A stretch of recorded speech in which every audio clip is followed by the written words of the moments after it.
Hello, good morning everyone, and welcome to DMU's second ever Entrepreneurship Day. And to say this one is a little bit different to last year's is an understatement. I'm at home, we're not on campus, we're not in our brilliant events venue, we have a laptop, we have a fantastic lineup of guest speakers. And apart from that, we've got 3 hours of discussion, Q&As, interviews, videos, and a whole lot more. Thank you to everyone who's registered with us today. We've had over 300 registrations, which is just phenomenal. And we completely understand, you know, people are at home, they have school runs, they have pets at home, kids at home. So whatever you're doing today, don't feel like you have to be here for the whole 3 hours. If you can't, you can come and go as you please completely. You're so welcome. We're just grateful to have everyone with us today for this Entrepreneurship Day. You can leave comments, and throughout the event, we will invite you to post questions at various points as well. So we really hope you'll interact with us. All of our guest speakers today have given up their time completely free of charge and voluntarily. So we are so grateful to all of the fantastic speakers that we have for you today. We won't waste any more time. We'll go straight on to our first speaker. Before we introduce you to Jake, we have a short video for you to watch.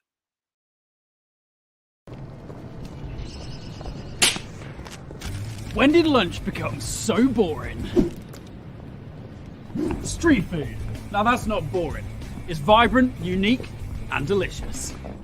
And that's where Jake and Nays come in. Two brothers whose love for food came from their mother. Hello. Now that's adorable. And that's when they invented the nasi. That's right. They invented it. 100% British marinated chicken in a curry sauce folded over a rustic naan bread. Do you do any other flavours? 4. Thanks. Bet you only do curry though. I beg to differ. Yeah, but I bet you got nothing vegan. You're wrong. Sweet. So that's it. From the street to the supermarket.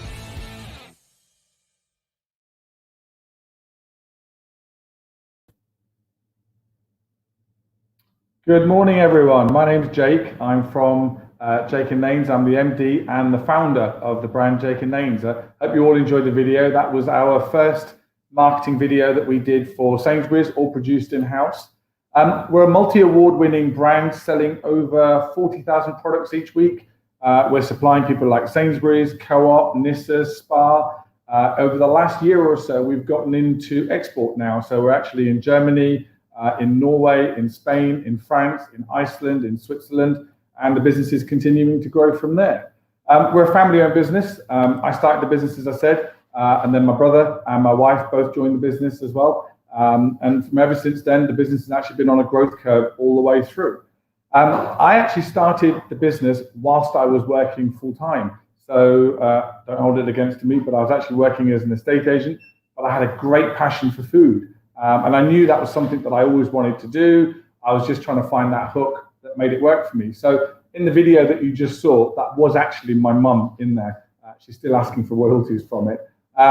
So it was great for me to looking at some of the recipes that mum made, and then taking those out and actually selling those to my friends. I was literally selling food out the boot of my car to friends, because back in that day, Indian food wasn't as prevalent and wasn't certainly as good quality as it is right now.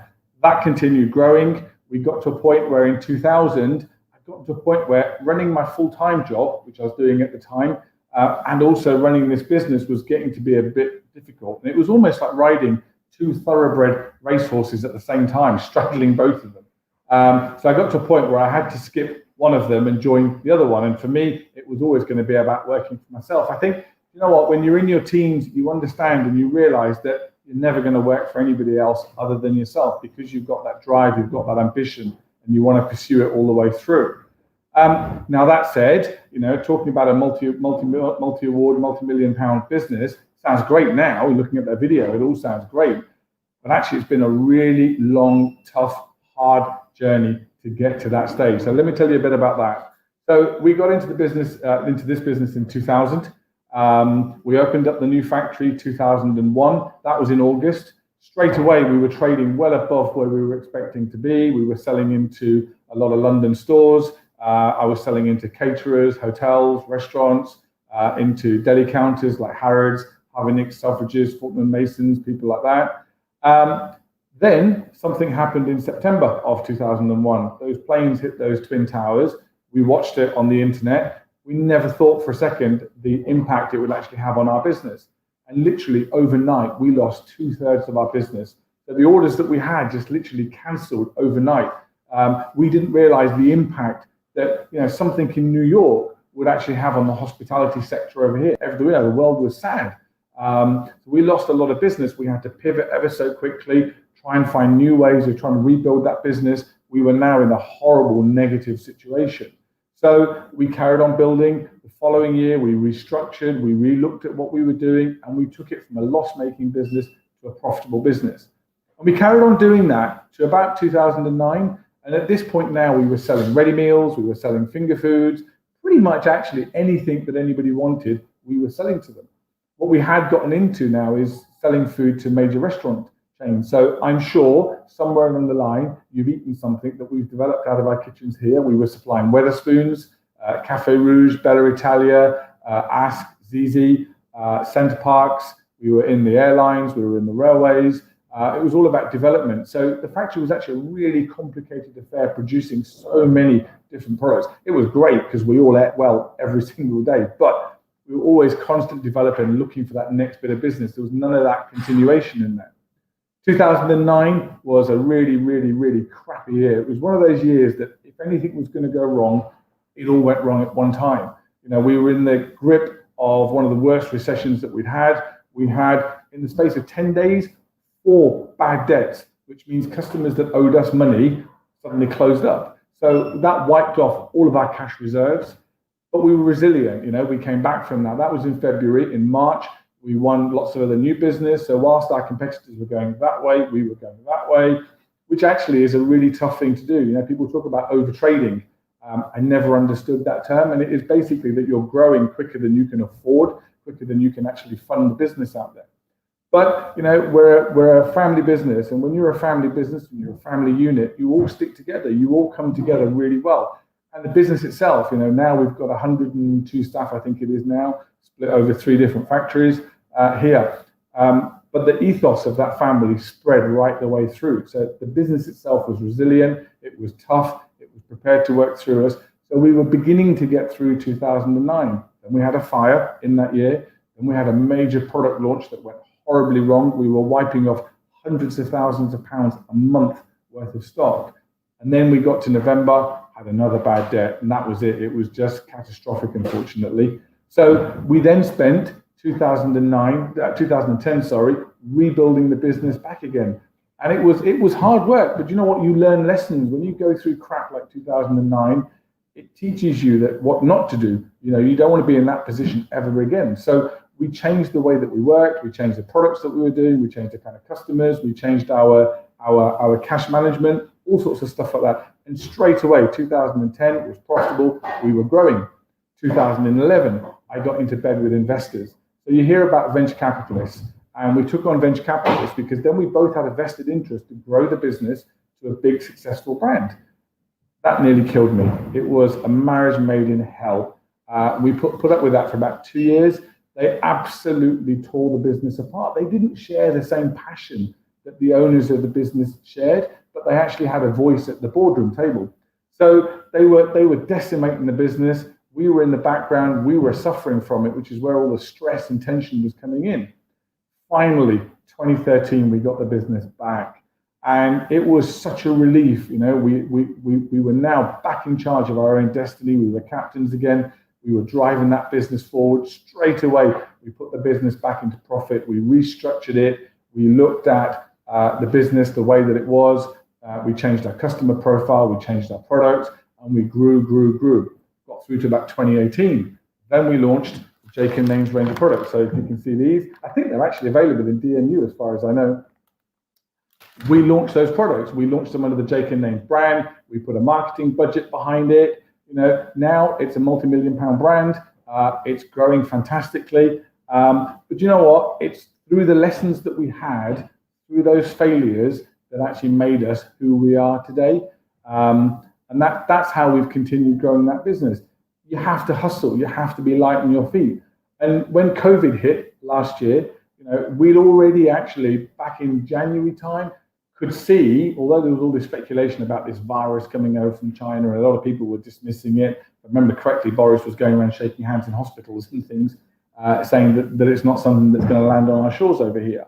We saw it differently. So where the government was having its COBRA meetings, we set our own Viper meetings. So every day, 2 o'clock, we met in the boardroom, and we were just strategically looking at what we needed to put into place to make sure that we were able to ride through if the situation was about to hit. It's always, you know, prepare for the worst and hope for the best. And I think that comes from where we've been in the past. So we managed to put those things into place. We rode COVID through. And even though our sector is in 46% decline, my business is up 49% year on year. And that shows that everything we learned, we put into place, the brand values, the brand identity, the marketing that we actually increased expenditure on when COVID hit, paid off fantastically. So where do we want to be in the future? We want to be as big as Walkers. We want to be as big as Ginsters. You know, why not? You know, I remember when Walkers Crisps were first brought out, they were only a little less the brand. Whenever I used to travel away to go and see family, they used to ask me to bring Walkers Crisps with me because it was something that they couldn't get hold of where they were. Now look at where Walkers are. I think quite often the only thing that holds us back is us. You know, there's so much help out there. There are so many people like me that can pass on our experiences onto you. You know, use them. I'm going to end what I'm about to say with one of my favorite monologues. Now, it was a monologue spoken by Rocky. I did try and do my Rocky impersonation this morning, and it didn't work. So I'm not gonna pass that on to you. So the monologue is: the world ain't all sunshine and rainbows. It's a very mean and nasty place. And I don't care how tough you are, it will beat you to your knees and keep you there permanently if you let it. You, me, or nobody is going to hit as hard as life. But it ain't about how hard you can get hit. It's about how hard you get hit and keep moving forward. How hard you can keep getting hit and keep moving forward. That's how winning is done. So that's my story. Jake, thank you so much for joining us today. It's such an inspiring success story, and I'm always kind of blown away by the honesty, you know, just to kind of give the reality. This is what we're doing today so people can hear that true reality of exactly what it's been like for you. So thank you so much for your time. My pleasure. Thank you. Okay, so in a moment, we'll be welcoming our next speaker, who is Jigna from Microfresh.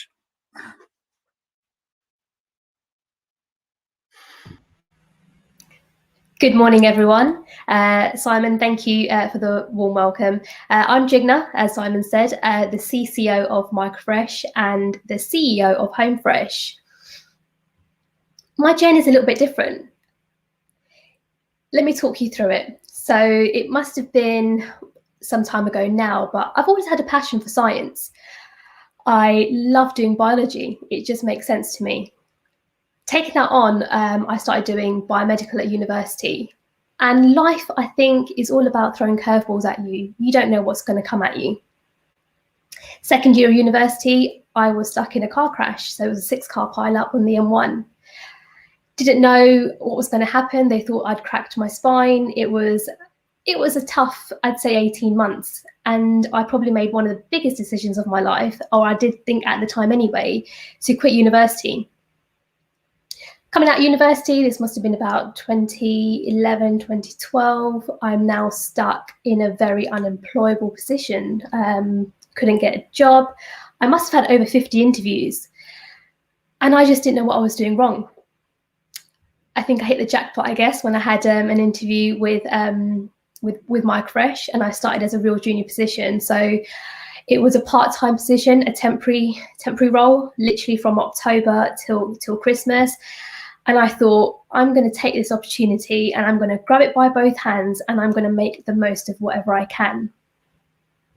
October, started Microfresh, and within the first week, I've been handed a file this thick saying, we're working on a new project. Can we find a solution that prevents mold in buildings? And I'm thinking, what is going on? What have I landed myself into? I've got no degree, I've got no experience. I have no idea what Microfresh is at the time. I think I took the Richard Branson's approach of just nod and say yes and figure out how to do it later. So I'm sat doing this Innovate UK grant, and it's to find all about the solution in plaster. And I'm thinking, I cannot now let myself down and go back to someone and say, I can't do this. But more importantly, I didn't want to say it to myself. And I think that's where we kind of lack. We always think we're not good enough and we don't have that confidence. Whereas actually we do, and we're capable of doing anything, and we're capable of hitting and breaking many barriers. It's gone through this project, and I've actually delivered it. So it was an 18 to 24 month project. I did it between, I'd say, about 10 months, absolutely sailed through. I got my first promotion within a month, and it was looking after all of our clients. So we work with people like John Lewis, we work with people like Next, M&S, some of the bigger brands that we're all aware of. Just to give you a bit of background, Microfresh is an antibacterial. It stops things from smelling, it stops bacteria. Yes, it's the most topical thing, I guess, that we can talk about right now. Taking you on my journey a little bit further on, it was a case of just being a sponge. I wanted to learn about the business world. I wanted to learn what it meant. I wanted to know what happens when you hit those challenges. I wanted to know, what do you do when things go wrong? Because it's quite easy to figure out when things are going plain sailing, things are going great, everyone knows how to celebrate. But actually, how do you get back up when you get those knockdowns? And that's where I wanted to position myself. So I guess for me, before I became an entrepreneur, I became an intrapreneur, and I ran Microfresh like it was my own business. And here I am now as a business partner. Some of the challenges that I came across, and there is many of them, and anyone that has started their own business will tell you it is not easy. Anyone that has a nice fancy title, I promise you, the CEO is probably one of the most ugliest titles you can probably give yourself. And I'm about to give you, I'm about to shed some light on what that could mean. So when times get tough, it's only you and yourself. Everyone has a team around them, no doubt. But when it's your own business, it's your passion. And if you're looking for motivation from anyone else around you, there's no point. Because if you don't believe in yourself, you don't believe in your product, and you don't believe in your service, there's no point. There's no point even getting out of bed in the morning. And you've got to find what that real why for you is. For me, I found these out on my journey. So I give you a good example. Everyone's heard of Emirates, the airline. I flew out to Dubai. It was back in 2017. Never been to the country. I made a few different choices in my life, so I've not traveled the world, but I'm very fortunate now to do it through work. 2017, sat in there on my way to Dubai, thinking I'm about to meet someone, I'm about to meet a team of people I've never met before.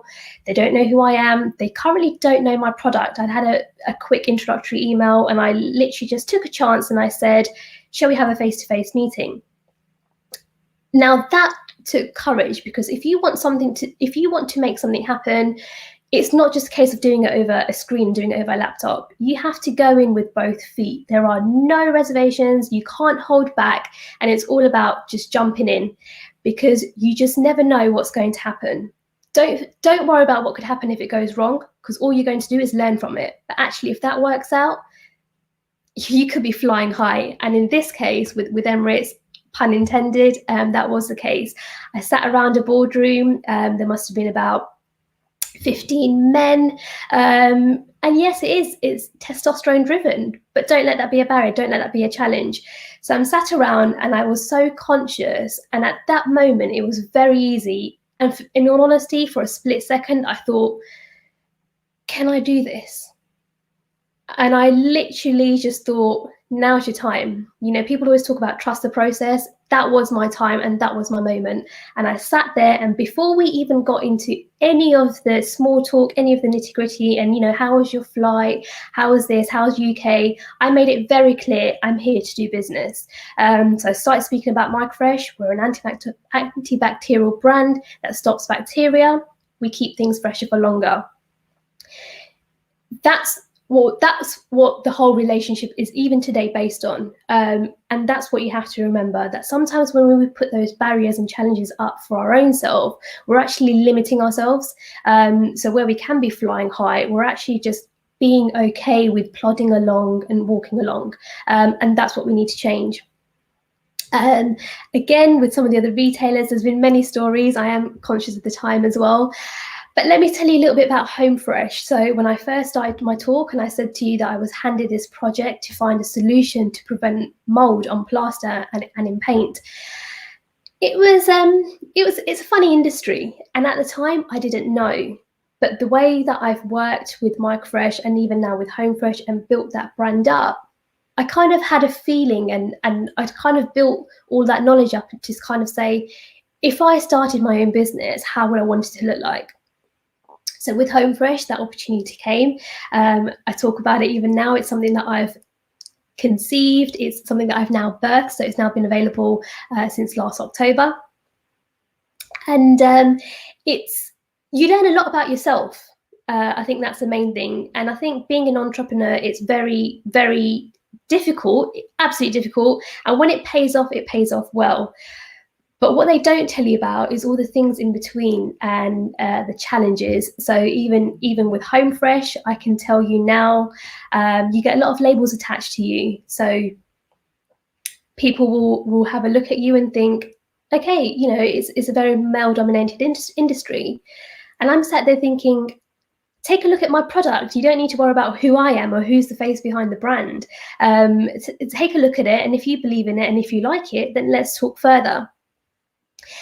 The thing with being an entrepreneur is you never know what curveball is going to get thrown at you and when. And do you know what, in all honesty, you don't even know by who.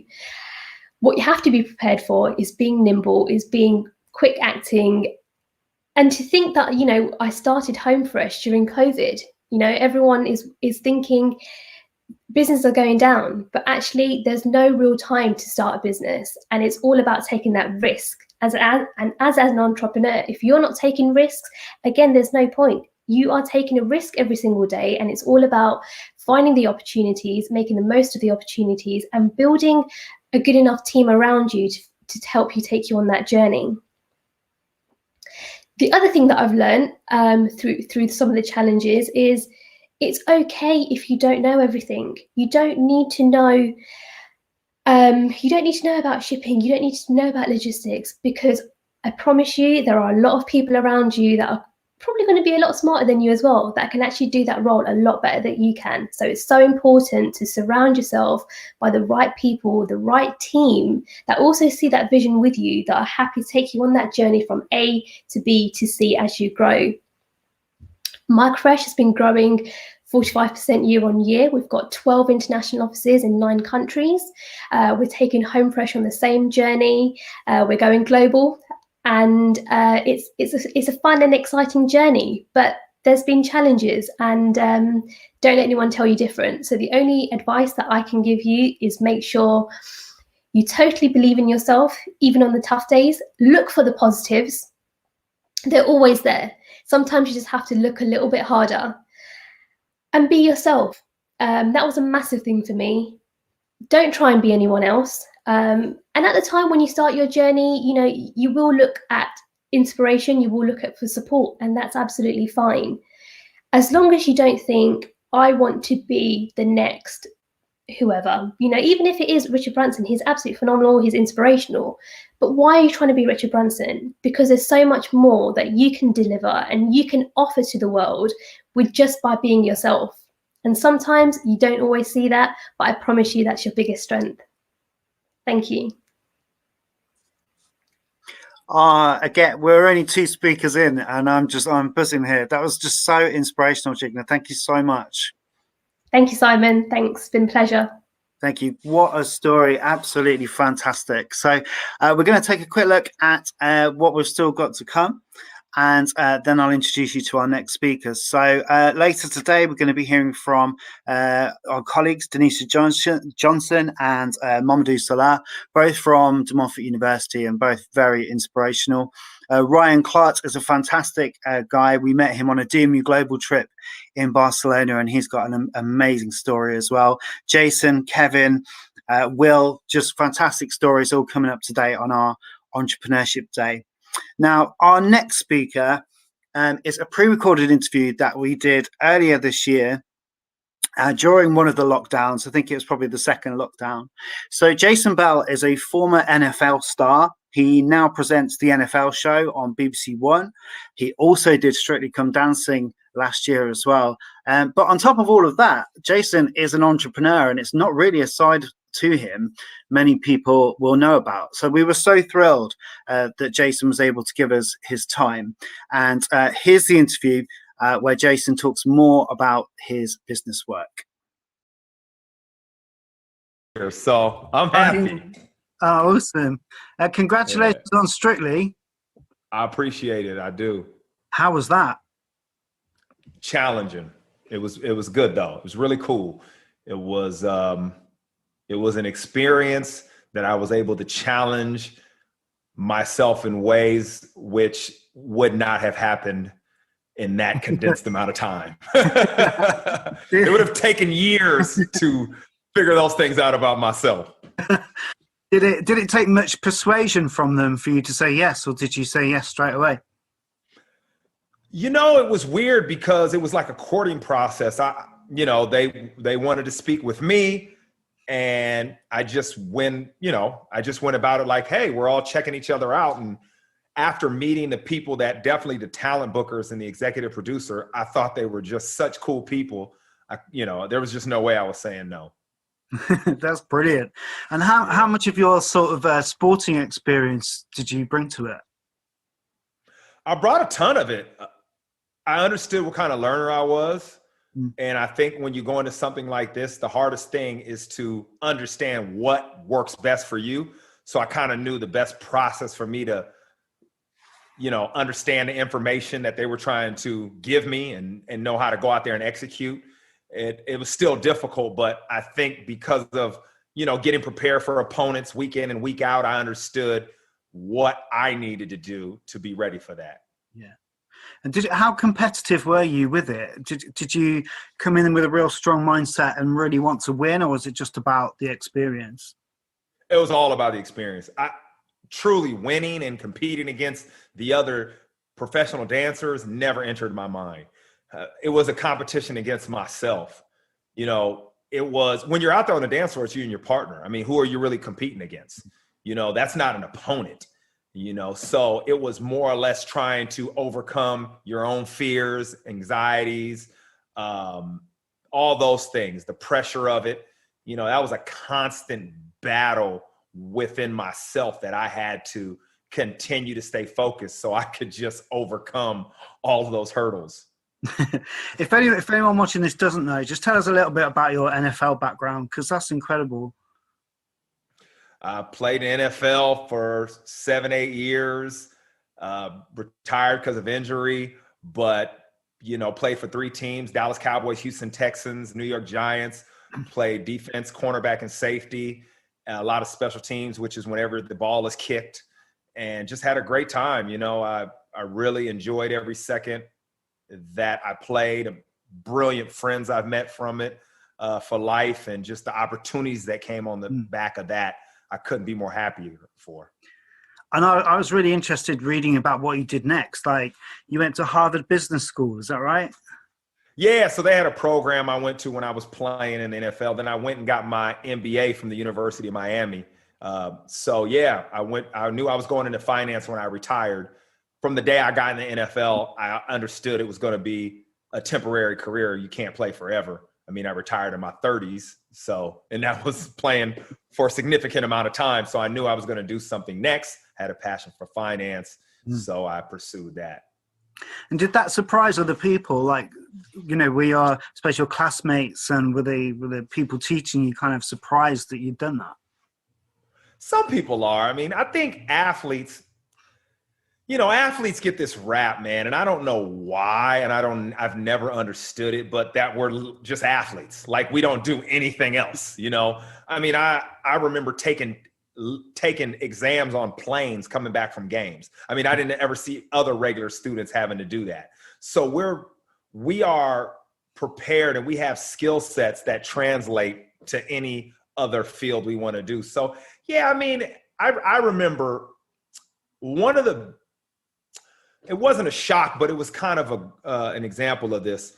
I was taking an exam for getting my financial licenses. And there was a bunch of people in there, and some people noticed me. It was like a 2-week intense course for this test. So some people knew me, and the professor who was teaching it brought me up, and she never called anybody up. And she brought me to the side, and she said, you know, this is a tough business, you know, finance. And she said, most of these people won't be here in a couple of years. And she looked at me, she said, you will be here. You will have a successful career because of your background. And I was like, wow, you know, and she was right, because a lot of the ups and downs I've faced in finance are the same thing I faced on the football field. And I took the same skills I got from athletics in my entire career and applied it to that. And a lot of it is just not giving up, you know, because it's tough out there. So yeah, I just remember that clearly, you know, when she said that to me, and I was very thankful she did. Yeah, and that rings true. I visited Harvard. I think I've been there a couple of times, and there's loads written about like entrepreneurship and entrepreneurial mindset and all of that. And so would you say that kind of really resonates with you, that that's all true? Yeah, I mean, entrepreneurship was exactly what athletics was, you know, in some extent. You are out there on your own trying to figure out the venture, which is, I'm trying to compete in this sport, right? And so when I retired, I knew I was already an entrepreneur. I was already doing things. I was already helping guys in the locker room, especially with business deals and things like that. So I had that mindset. And the one thing I knew about that was you had to constantly be on self-development. As an entrepreneur, you have to be constantly getting your skills better, learning. You have to really, truly be an active learner and try to absorb as much as you can. And that's what I've always done. And especially, I learned that from sports. You know, if you're not getting better, you're getting worse. So I think most entrepreneurs have that same mentality. Oh, yeah. And going back to what you said about I suppose those surprise reactions from other people, I guess some of that is because there's this notion that business people and athletes are like two ends of the spectrum. But actually, people like yourselves who put the two together, that's a very good marriage, isn't it? Oh, without a doubt. I mean, I've heard people that are high up in different corporations say, you know, I can't teach the things you bring to the table. I can teach you my business. I can't teach you all these other skills that you have. It's either you have it or you don't. And I will say this, a friend of mine that's in finance said this to me one time. He said, you know, Jason, a lot of people really work hard to be good at one thing, and it's difficult to do. And he says, sometimes I think people are intimidated by them. So they say things they don't necessarily mean that come off negatively, but it's because they don't want to see people be good at two things. And that's truly what happens. You know, when you leave athletics, especially in the professional ranks, and you go on and do something else and you become good at it, a lot of people can't deal with that. And that's their own problem. But a lot of time you feel certain, I got to be careful.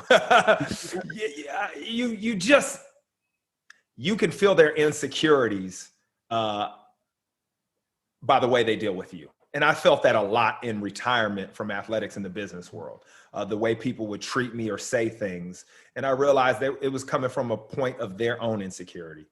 Yeah, that's really interesting. And your financial wealth management work and everything you do around finance, are there skills and behaviors from that you apply on, like you're on the NFL show, so you're analyzing other people all the time?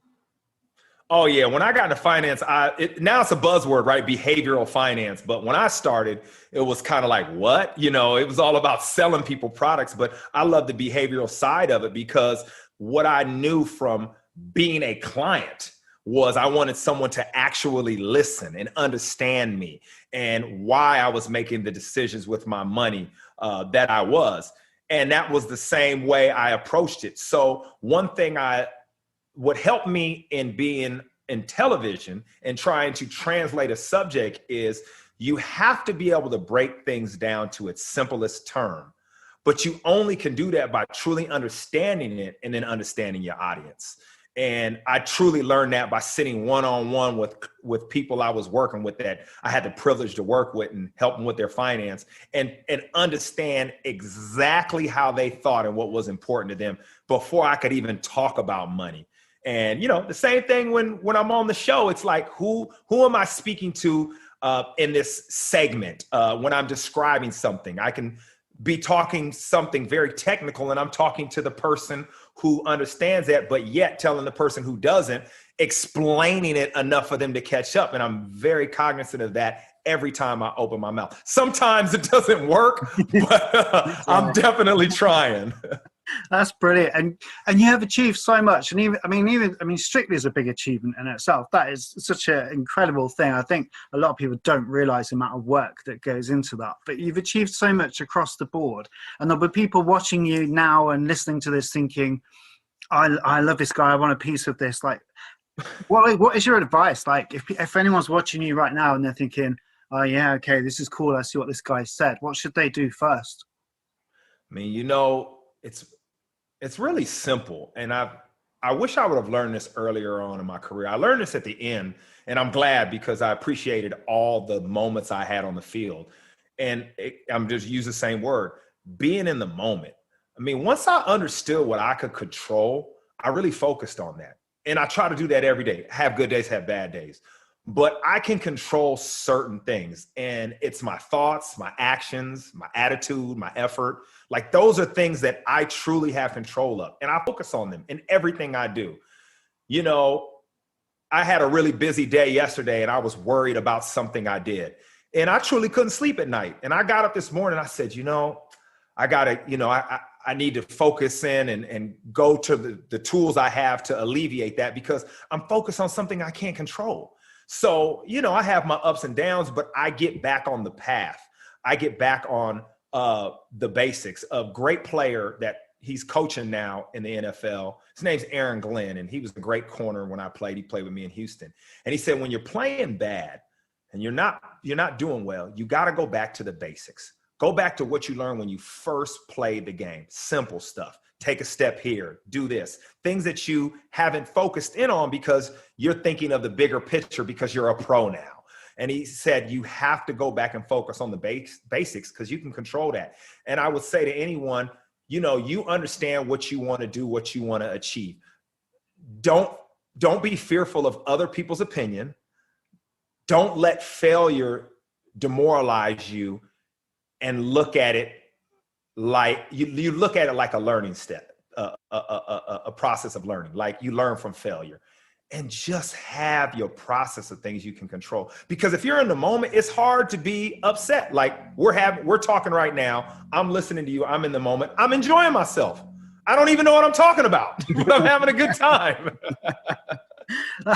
That's great advice. And with yourself, how far in advance do your sort of goals stretch? Like, if you've got this big sort of life goal and you think that's where I want to be, or is it really in the moment?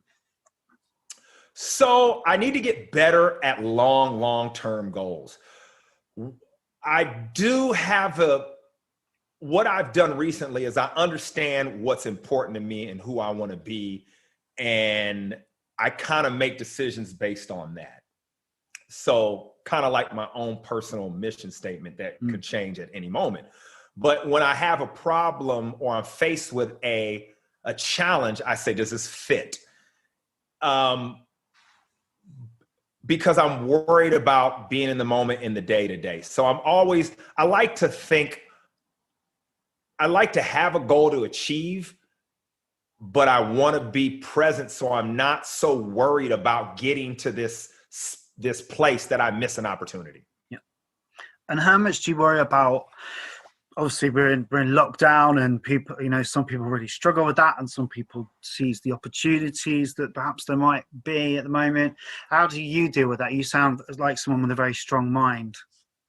So I look for the opportunities. I understood from understanding business that there's a lot of opportunities that come out of chaos. When things are crazy, all of a sudden it shakes out and you're like, wow, how did they get here? How did this company do that? Or this individual or entrepreneur? So I understand that's a moment.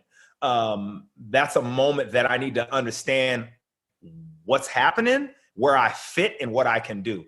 So like when the lockdown first started, the first thing I did was I'm always consuming knowledge, right? But I really jumped on it and got intense. I was like, I need to take this time. I need to get better at certain skills. So it was things I needed to get better at that I just focused on that every day. I was so busy doing stuff I wouldn't have been able to do because that's all I could control. Like that's all I could do. And when I came out of that, I'm so glad because I needed some of those skills as things started to open up for me. I wouldn't have had time to do. So it was just locking in on what I could and couldn't control. Like I literally think of that every day. That keeps me usually on the right path. And lastly, where do you go for your knowledge? Is it podcasts, books, the internet? Where are you getting it all from? So both, but I like long form reading. I think in today's age, especially with clickbait, you got to be careful where you're getting your information. The best information to me is in books, always. But podcasts are brilliant. I found so many good books based on podcasts I listen to. And certain magazines that I subscribe to that I always do. Like I read the Harvard Business Review religiously. I love The Atlantic in the US, The Economist I'm always reading. But yeah, I think you got to be careful. I always tell people, you either pay for the knowledge or the knowledge is paying for you. So everything I read, I pay for.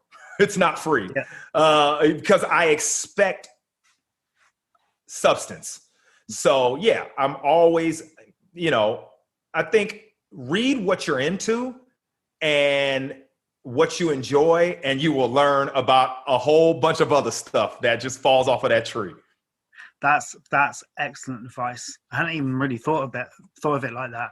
And do you, I should have looked this up. Do you have your own podcast? Yes, the Jason and OC podcast, which started off as an NFL podcast, but it's something else. I don't even know what it is, but it's we would have a discussion like this and then talk a little bit about the NFL. This is the kind of stuff we're into. We might need to get you as a guest on there and just ask some really cool questions. That's cool. That's cool. All right. Thank you so much for talking to us today. I really appreciate it.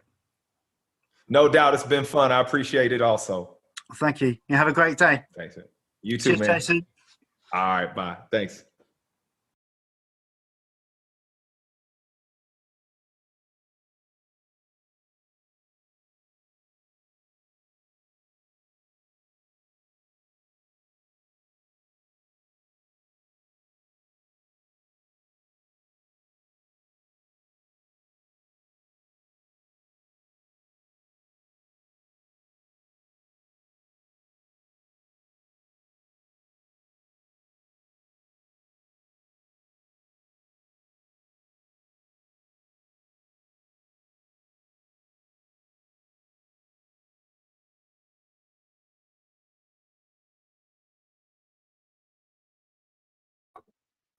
There we go. I knew I was going to do that. I was on mute, wasn't I? Sorry. Okay. So I was just saying thank you so much to Jason Bell And thank you for the comments that came in during Jason's interview as well, including one from Gordon talking about changing course positively in the new career and how others can feel threatened by that. So many of us can relate to what our speakers are saying today. And I know with our next speaker, that you'll be able to relate to so much that he says as well. So we'll bring him on. Many of you from De Montfort University will recognise this guy. If you're not from the university, then I'm really, really happy to be able to introduce you to Dr. Mamadou Salah. So good morning, Mamadou. Morning, Simon. Hi, how are you? I'm good, thanks. I'm not on mute now, so all the better for that. That's a live event for you. So thank you so much for joining us, Mamadou. And for those who don't know you, can you just tell us a little bit about yourself? Thank you, Simon. I mean, I have two main roles. My main job is I am the director of the Center for Academic Innovation at De Montfort University. So I work a lot around teaching and learning across the university. And before that, I taught for the past 16 years at De Montfort with a youth and community work background. But the other bit is also I am very much involved in activism. So I like to call myself as a scholar activist, in that I'm interested in the production of knowledge within the university, but I'm also interested in going beyond the rims of the ivory tower and being engaged in activism and also in changing the world, and not just only in talking about it, but actually in changing the world. And your breadth of work is widely celebrated. And in 2015, you were awarded a very big honour, weren't you? Which was being the most innovative teacher in the UK by the Times Higher Awards. And you know, what was it about your work that you think achieved that accolade, and how did that feel? Yeah, thank you, Simon. Because I'm as a teacher, as an activist, like I said, as a scholar activist, I'm always interested in the intersection between teaching and action, and I'm interested in bringing the real world into the classroom and taking the classroom into the real world. So part of what we were doing was actually developing these kind of like immersive study visits, where we actually go to a place like the Gambia, for example, rather than tell you about globalization and tell you about capitalism and tell you about slavery, would go someplace like James Island, where you could see the dungeons where the slaves used to be. You can go next door to the museum where you see the instruments of oppression. And just around the corner, there was a Portuguese chapel called the Chapel of Santo Domingo, which was built in the 15th century. So during the era of classical gold, leading to the Industrial Revolution and the slave trade, and you heard about the story of Kunta Kinte and Roots, and all of that came together so that you immerse people, or just taking people to a village, in a remote village, and where there's no running water or electricity, and letting them eat, drink, and go to the toilet like the ordinary villager. And there's no better way of learning about cultural competence. And then all of those third space encounters than actually being immersed into it, so that you're not only talking about the theory. So in terms of the study visits and how there was practical action, but also building the sustainability, so that it wasn't only students going. It was about building a company run by students that actually ran these trips, made profit from these trips, and also had a social aim. So that's why the other thing that I'm really interested in is the element of social entrepreneurship. So I think we did these trips a few times, and then I won the Times Higher Award for Most Innovative Teacher, and it was great. It felt like the work. I remember when we wanted to set up our group, Simon, and I hassled you. We were in the Innovation Center. We got support. You know what? The Innovation Center did massive things, and a big shout out to them, because they helped us to kind of set up our organization, which was basically ex and current DMU students who set it up, who ran it, and it was profitable. And I think the fact that we were able to bring education, international development, and entrepreneurship together in a sustainable way actually won us that award. And to those, I mean, you live and breathe kind of entrepreneurship and innovation, and I wonder to what extent that's naturally within you, or how much you have to continuously work on that and learn. Yeah, I think it's been a bit of both. I think the environment. I mean, I lived the first half of my life in the Gambia and the second half of my life in the UK. So I was born in the Gambia. You know, and I've been to a lot of countries where sometimes the resources are not adequate, and there is a lot of deprivation. And I think being born in an environment like that, it made me not want to accept the way things are. So naturally, I've got an inquiring mind, and I just don't accept that the way things are the way that they're meant to be. That it's okay for people to be born in poverty and suffering, to live in poverty and suffering, and to die in poverty and suffering without the possibility of constructing an alternative narrative. I just refuse to allow that. So basically, any problem I see, I'm always my mind says, okay, how do we solve it? Because sometimes we can be subsumed in the orthodoxy, in that things have been done in such a way that that becomes normal. When actually, when we look deep, we can actually question it, we can challenge it, we can change it. And I think I have always, from a very early age, have this very kind of like almost rebellious mindset that I'm not going to allow the way things are, that we can make it better, that we can change it, that deprivation and oppression and all of these things are not natural, they're man or woman made. And I'm always constantly searching for, I mean, I think we've had encounters. He said, "Oh, Momodu, I don't think." I said, "Oh, come on, I'm fine. We can find a way." So I'm always trying to find innovative ways. So that comes natural. I think I had a mindset because of my environment and needing to respond to that environment. But also, I have to learn as well. I have to learn a lot because I think what I find useful is about having a passion for constant growth.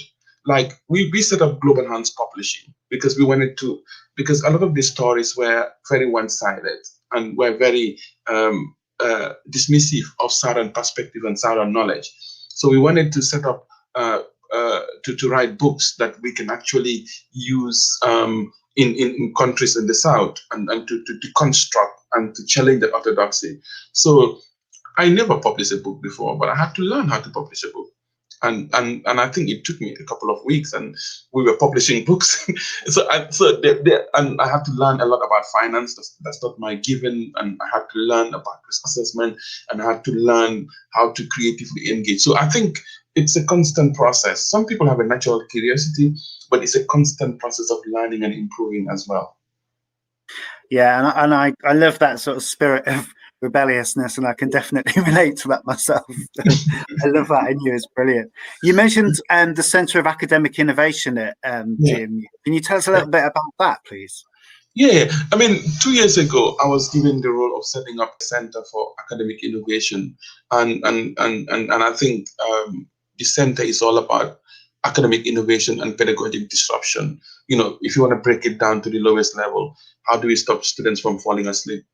You know, how do we excite them? You know, how do we make learning relevant? How do we generate curriculum currency? How do we support staff to teach better? To make the classes kind of like more exciting, more engaging, bringing real world issues. We want students to wake up and be excited. So we do a lot of different things. You know, from our annual teaching and learning conferences, our festivals of teaching. We've set up the KAI sabbatical fellowships. The KAI is the Center for Academic Innovation.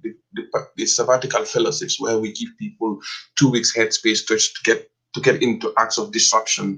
You know, we do like disruptive labs where we give the space to teachers and sometimes students to actually look at how teaching, learning, assessment can be disrupted.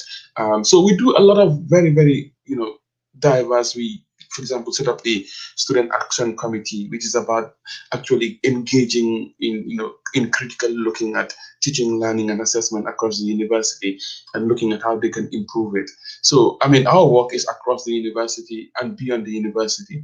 We've just set up 2 journals, or relaunched 2 journals, as part of one about pedagogic research, the other one about critical Southern voices. So basically, how do we disrupt normality? How do we engage in acts of disruption? And that's what the center is all about.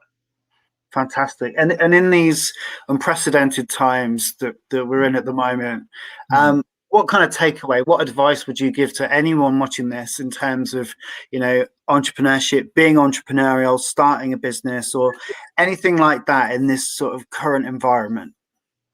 I think for me, every problem is an opportunity, you know, and sometimes things get so bad and it looks so hopeless that it's almost like you get caught in a state of paralysis, in that there's nothing I can do.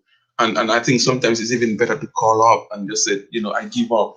Well, I think the entrepreneur is the one who doesn't give up, and to engender in themselves that sense of disruption, that sense of never giving up, that sense of it's not that there is no solution, it's that you cannot find a solution yet. So, and I think this is the bit, but I mean, people need to be clear. You need to have a product. If you don't have a product, then it becomes difficult. So we knew that there was a product, in that the study visits are quite life-changing. Anybody who's been on them will never be the same again. The books, so you need to have a clear that there's a product. And then you need to be quite clear as well that apart from the product, you need your unique selling points. You know, you need an infrastructure. You know, so talk is cheap and talk is good, but it has to go beyond that practically. So yes, I will say, do not give up. You know, there is the solution. You haven't just found it yet. But once you want to make up your mind about doing something, be quite clear and bring in the people who have got the skills and the knowledge that you don't have. You know, and I think it's just about you know, improving oneself, learning more about things, looking at what is in the market, and doing things differently. Fantastic. And just lastly, just before you go, I just wondered, who you inspire so many people, and we just put a comment there on screen which you may have seen, and it just kind of sums up your work and the impact that you've had through your work. And I just wondered, who inspires you? You know, I am often inspired by the struggles of ordinary people. You know, I see people, like when I was growing up, I saw people, you know, die because, you know, they couldn't have the medication. You know, I saw stories told of people who have to parents who could put the pot on the fire and pretend to cook when there was no food, and I think that cannot be right. It just cannot be right, and there is something. That's why for me, and also in terms of with a lot of the organizations I've come across in charity, in community development, in bringing about change, they are so dependent on funding that without funding they just collapse. So I think these real life stories, I draw my inspiration, and of course my mom. I mean, my mom was just someone who never gave up, and just like, she's just another level. So I grew up under her wings, and you know, I had an uncle, for example, who was a blind carpenter. So I grew up in that culture. You see, people who were blind were not able to do much because the structures were not there, and it was very discriminatory. And at a young age, I saw him as a blind carpenter. I saw him as a blind person threading needles, you know, and then just, you know, cutting up wood. And so it was just like, you grew up in that kind of environment where you have no excuse but just to do your best. Fantastic. I love hearing from you, Modu. You're so inspiring, and I know how busy you are as well. So thank you so much for giving up your time for us this morning on Entrepreneurship Day. Thank you so much, Simon, and thanks to all the folks listening. Thank you so much. Thank you. Take care. Bye. Now, if you're enjoying our event today, in May, on the 18th of May, we're hosting another TEDx. This will be our third TEDx event.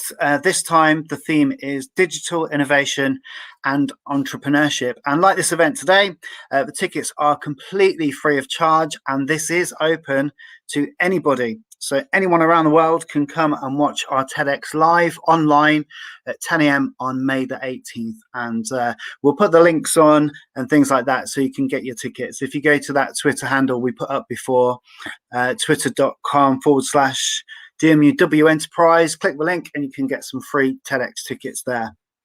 So we've had some fantastic speakers already today, and I'm really, really excited by our next one. If you enjoyed the talk from Jason Bell, I know that you're going to enjoy our next speaker. So I'm really, really happy to introduce you to Kevin Routledge.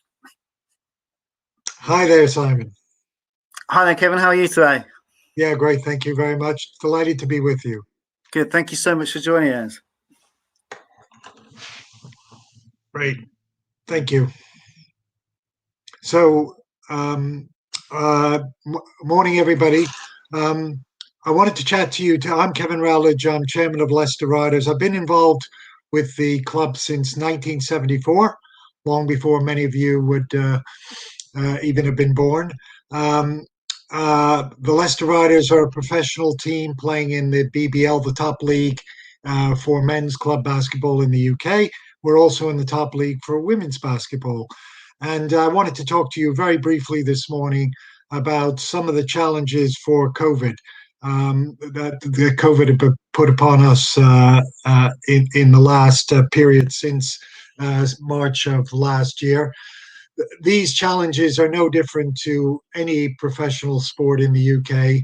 We have the additional complexity that we also have an arena, the largest indoor arena in the city of Leicester. And also we have a charity which does a lot of work in the community, working with young people on knife crime and so on. And each of those businesses, the professional team, the arena, and the charity have had challenges put upon them. So that's what the presentation is about. And if we then could go on to the next slide, please.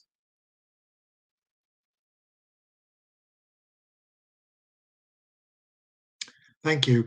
So there's a picture there of the newly redesigned Morningside Arena, which is right in the heart of Leicester, very close to the city centre.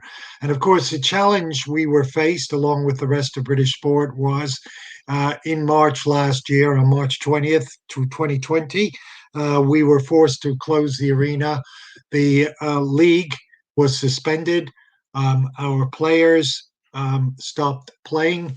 Many of them had to go home. A number of them are from both on the men's and women's side are Americans. Things were happening in the US and a number of them had to go home. We were then faced with lots of major events that we had booked in at the arena were suddenly cancelled. What that also meant was booking fees had to be returned, tickets had to be refunded. There was a large outflow of cash from the arena. And at the same time, we had to think through what recovery would look like, when recovery might occur, and so on. Again, no different to lots of other businesses in sport in the UK. If I go to the next slide, please. So the first thing we had to do was to come up with a whole load of new processes which would make people feel secure. So there is a formal COVID secure status for indoor venues that involves making sure that everyone before they arrive at the venue has gone through a online booking system where they're asked a number of questions about COVID, amongst other things. There is a COVID waiver in there. And then we also introduce new procedures at the arena, new training regimes for the players, new safety plans, which had to be put in front of the Director of Public Health in Leicester, and also involving our license, and new risk assessments undertaking, all of which were put into place last summer. If we go to the next slide. We also had to redesign our building to make it COVID secure. That meant all entrances and exits had to be controlled in a way that they were not controlled to the same extent before. We had to introduce new one-way systems, again, to deal with minimizing the risk of people who are in the venue coming into face-to-face contact for any period of time. We had to put in new ventilation, so adapting our current ventilation systems, because obviously the virus is airborne transmission, and therefore ventilation is critical. We actually had to introduce new doors to create the one-way systems. We had to expand our kitchen facilities. We're actually in the process now of adding additional toilets for when we have full venues. We need to make sure that, again, there isn't excessive queuing in any part of the venue. And then we had to redesign the building to make it easier to clean, and also for bubbling, because bubbling is still part of the government guidelines and will be over the next periods of the government's roadmap. If we go to the next slide. And then there's the politics of it, because there is always a matter of dealing with government. One of the things for COVID is all businesses have to be much more aware of the constantly evolving government guidelines. There is, of course, grants available. I think there's still 5 million workers in the UK who are on the job retention scheme, and that will eventually finish at the end of September. Businesses in sport and others have taken advantage of that, apart from a few in the Premier League who initially took advantage of it and then gave the money back. But there's also numbers of grants out there. The Riders are a professional basketball team, but we're also in the business of hospitality, food and beverage. That's part of the offer. Not currently, but it will be again in the future. And of course, as I mentioned before, we have to interface with the Director for Public Health, make sure that our risk assessments have been approved, our safety plans are approved. And so we've needed to do a lot more than that. We've also had to interface a great deal with the Department of Culture, Media and Sport. They are obviously setting these guidelines for how sport can return, whether it's basketball, football, rugby, or any other sport. They're in the middle currently of a pilot process. So World Snooker, the FA Cup, you've seen fans return. Obviously, we're very interested to know when fans will be allowed to return. So we're in literally weekly discussions with DCMS about how that might happen. If we go to the next slide, please. So what do we do? What do you do when you're faced with this sudden shutdown of your business? Customers are not allowed to visit your venue and so on. Well, what we did is we redid all of our business plans. We also did a lot of the work that was being put off because we were too busy. This gives you the chance to reassess everything. It also gives you a chance to relook at your customers' buying habits, look at your historic data on selling, and also look at new developments that are going on in the sector of professional sport around the world. So much information online, so many YouTube videos of new techniques, new ways of engaging staff, new software products out there, new apps, and so on. So it gives you a great opportunity to do that and to develop options on what your post-COVID future might look like. So if we go to the next slide. And then you also need to think about the future risks. So will the return be a nice, smooth out of COVID and back to normal? Most people think not. There'll be a new normal where we'll need to cope with fluctuations going forward. We also need to think about our customers. Many of our older customers will be more cautious about coming back. Perhaps the new customers can't wait to get back and perceive risk in a very different way. So it's managing that, and how we deal with that risk going forward is going to be critical, and working out the risk appetite of our customers and how we deal with them when they come back to our venues. These are all things that we've been giving a great deal. And we do it in the knowledge that generally the public does not have a good understanding of risk management, risk mitigation. They get into their car in the morning. They don't necessarily understand what risk they're doing by taking that on. And that applies to all facets of life. If we go to the next slide. So for us, the lessons learned of COVID, and it has been the greatest challenge posed to our business since the Riders started as the Loughborough All-Stars back in 1967, since I joined in 1974, it has been our greatest challenge. And what we've needed to do is, throughout it all, have a very, very flexible mindset. We can't be wedded to the way we've always done things. We can't assume things will return back to normal. We have had to review all of our internal processes, whether it's safety plans, whether it's risk analysis, whether it's our customer interface.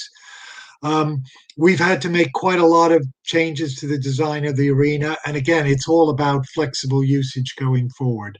The government have announced on 21 June that social distancing requirements will fall away. But what does that actually mean, particularly for an indoor venue like ourselves? I think the answer is the government doesn't know as we sit here today.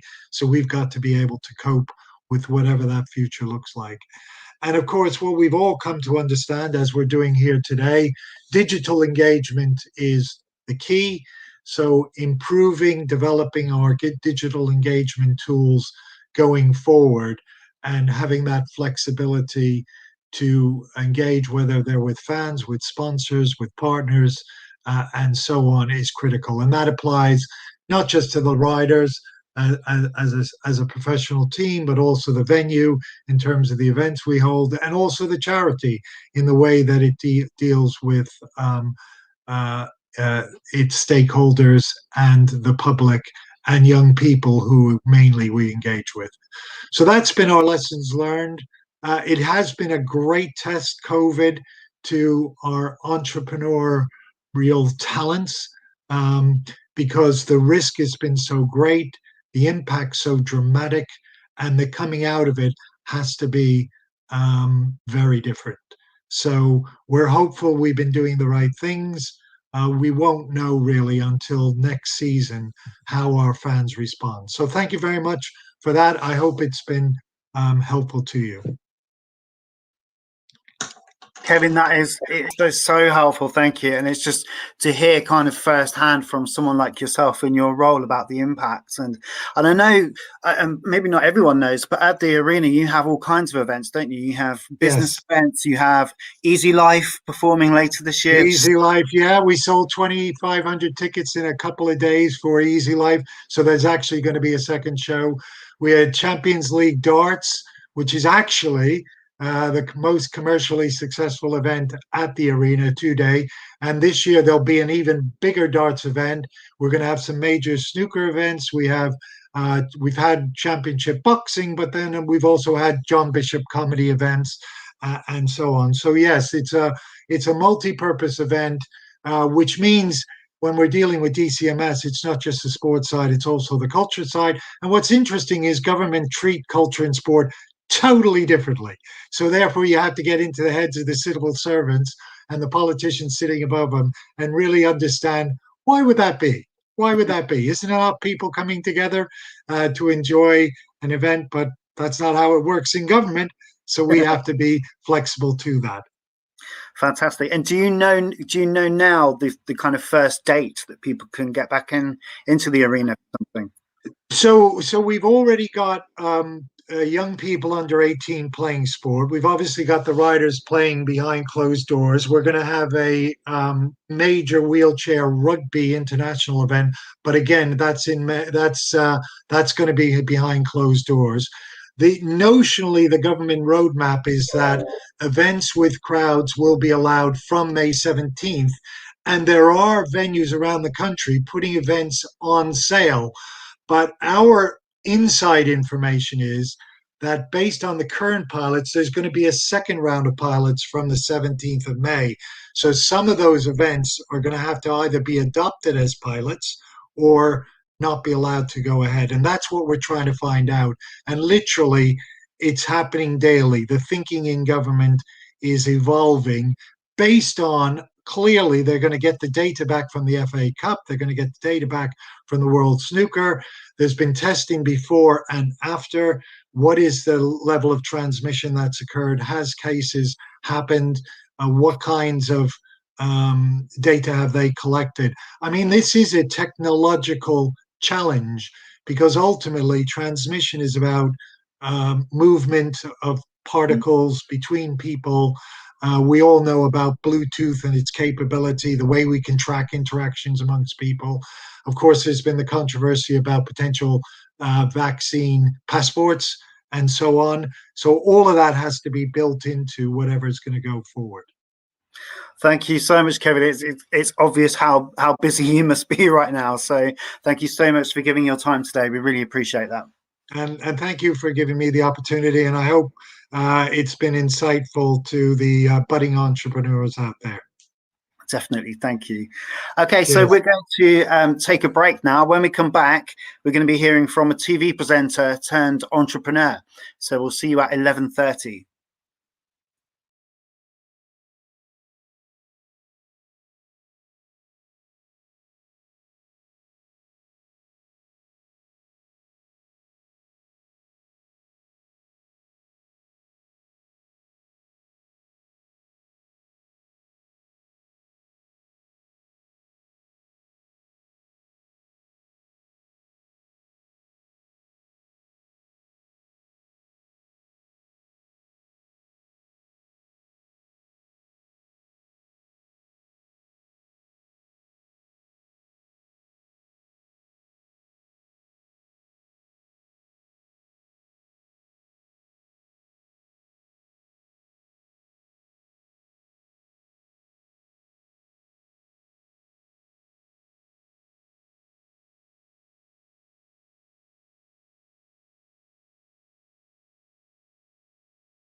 Welcome back to our second ever Entrepreneurship Day. My name is Simon and I'm from DMU Works Enterprise and Entrepreneurship at De Montfort University. Still to come, we've got some fantastic speakers and guests for you. Our next interview was actually pre-recorded way back in 2019. This was recorded for our first Entrepreneurship Day, and due to timings, we couldn't run it. So I'm really pleased to be able to share this with you now. You might recognize this guy. His name is Will Best. He's a TV presenter turned entrepreneur. He's going to tell us all about his business, Bloody Drinks. And I should just say very quickly, this interview was filmed in a bar with a camera angle kind of like this, as we were doing it discreetly. But have a listen to what Will's got to say. It's really interesting. Here's Will Best.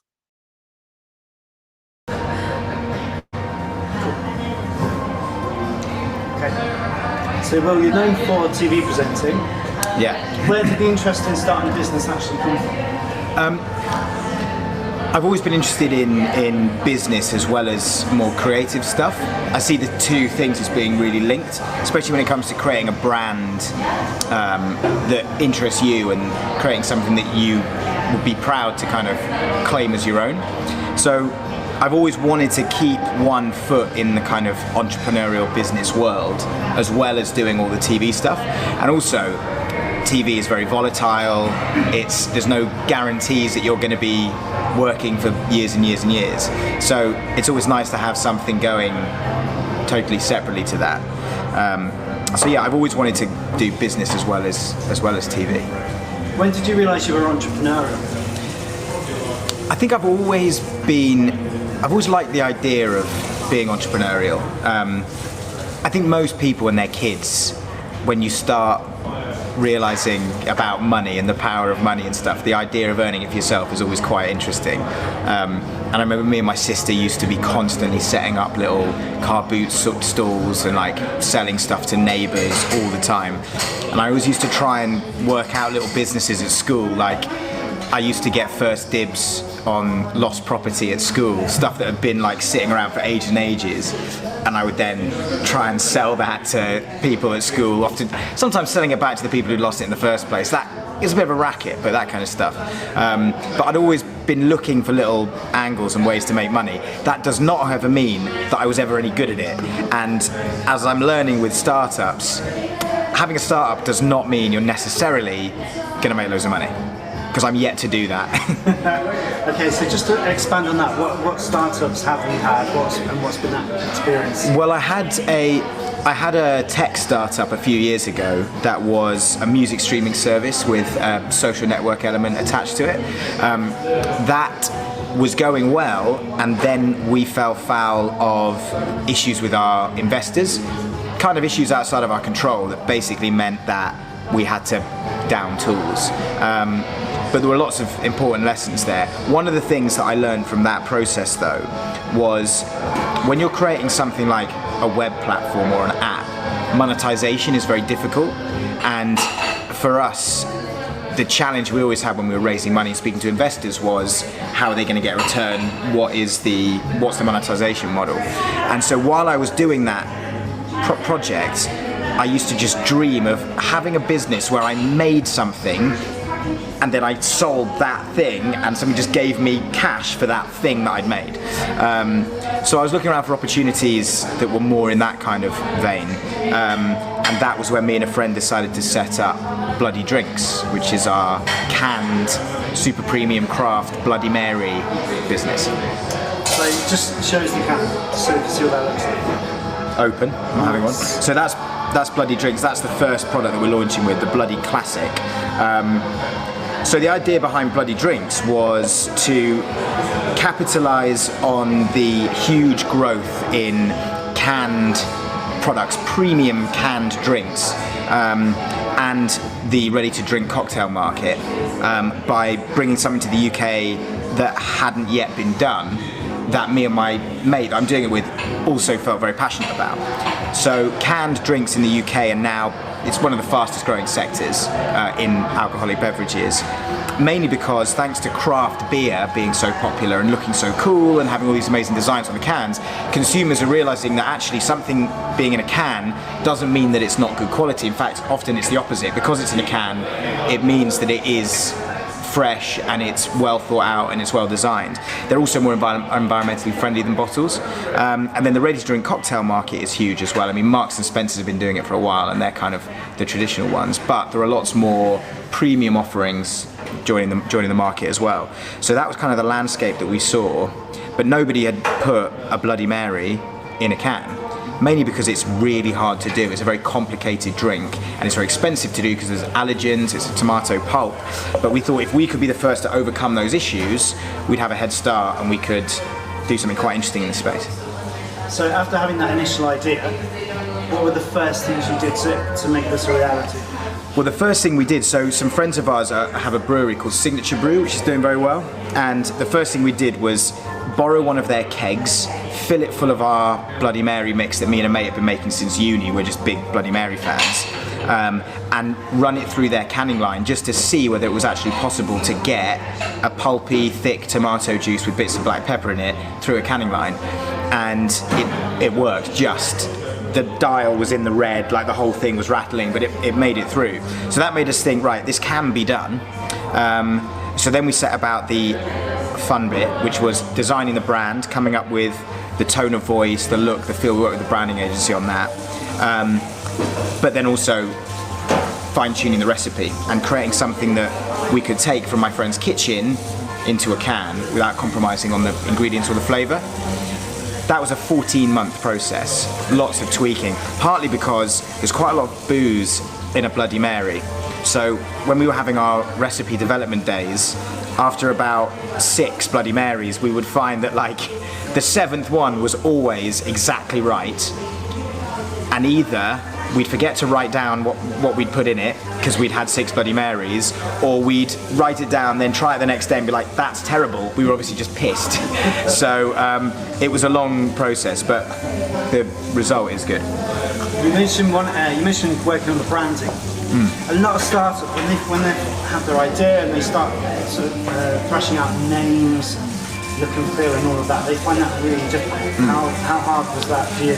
Well, in the end for us, the nature of the drink meant that we had an opportunity to create a brand that would stand out. Bloody Marys are red, which is a very strong colour. It stands out on any shelf. Just look at the success of Coca-Cola. And the fact that there is a sort of cheeky, almost swear word in the name of the drink means that we could put that front and centre and have some fun with it. And again, that makes us stand out. It also gave us a bit of a language. I mean, all of our drinks are the bloody something. So we're Bloody Drinks. This is the Bloody Classic.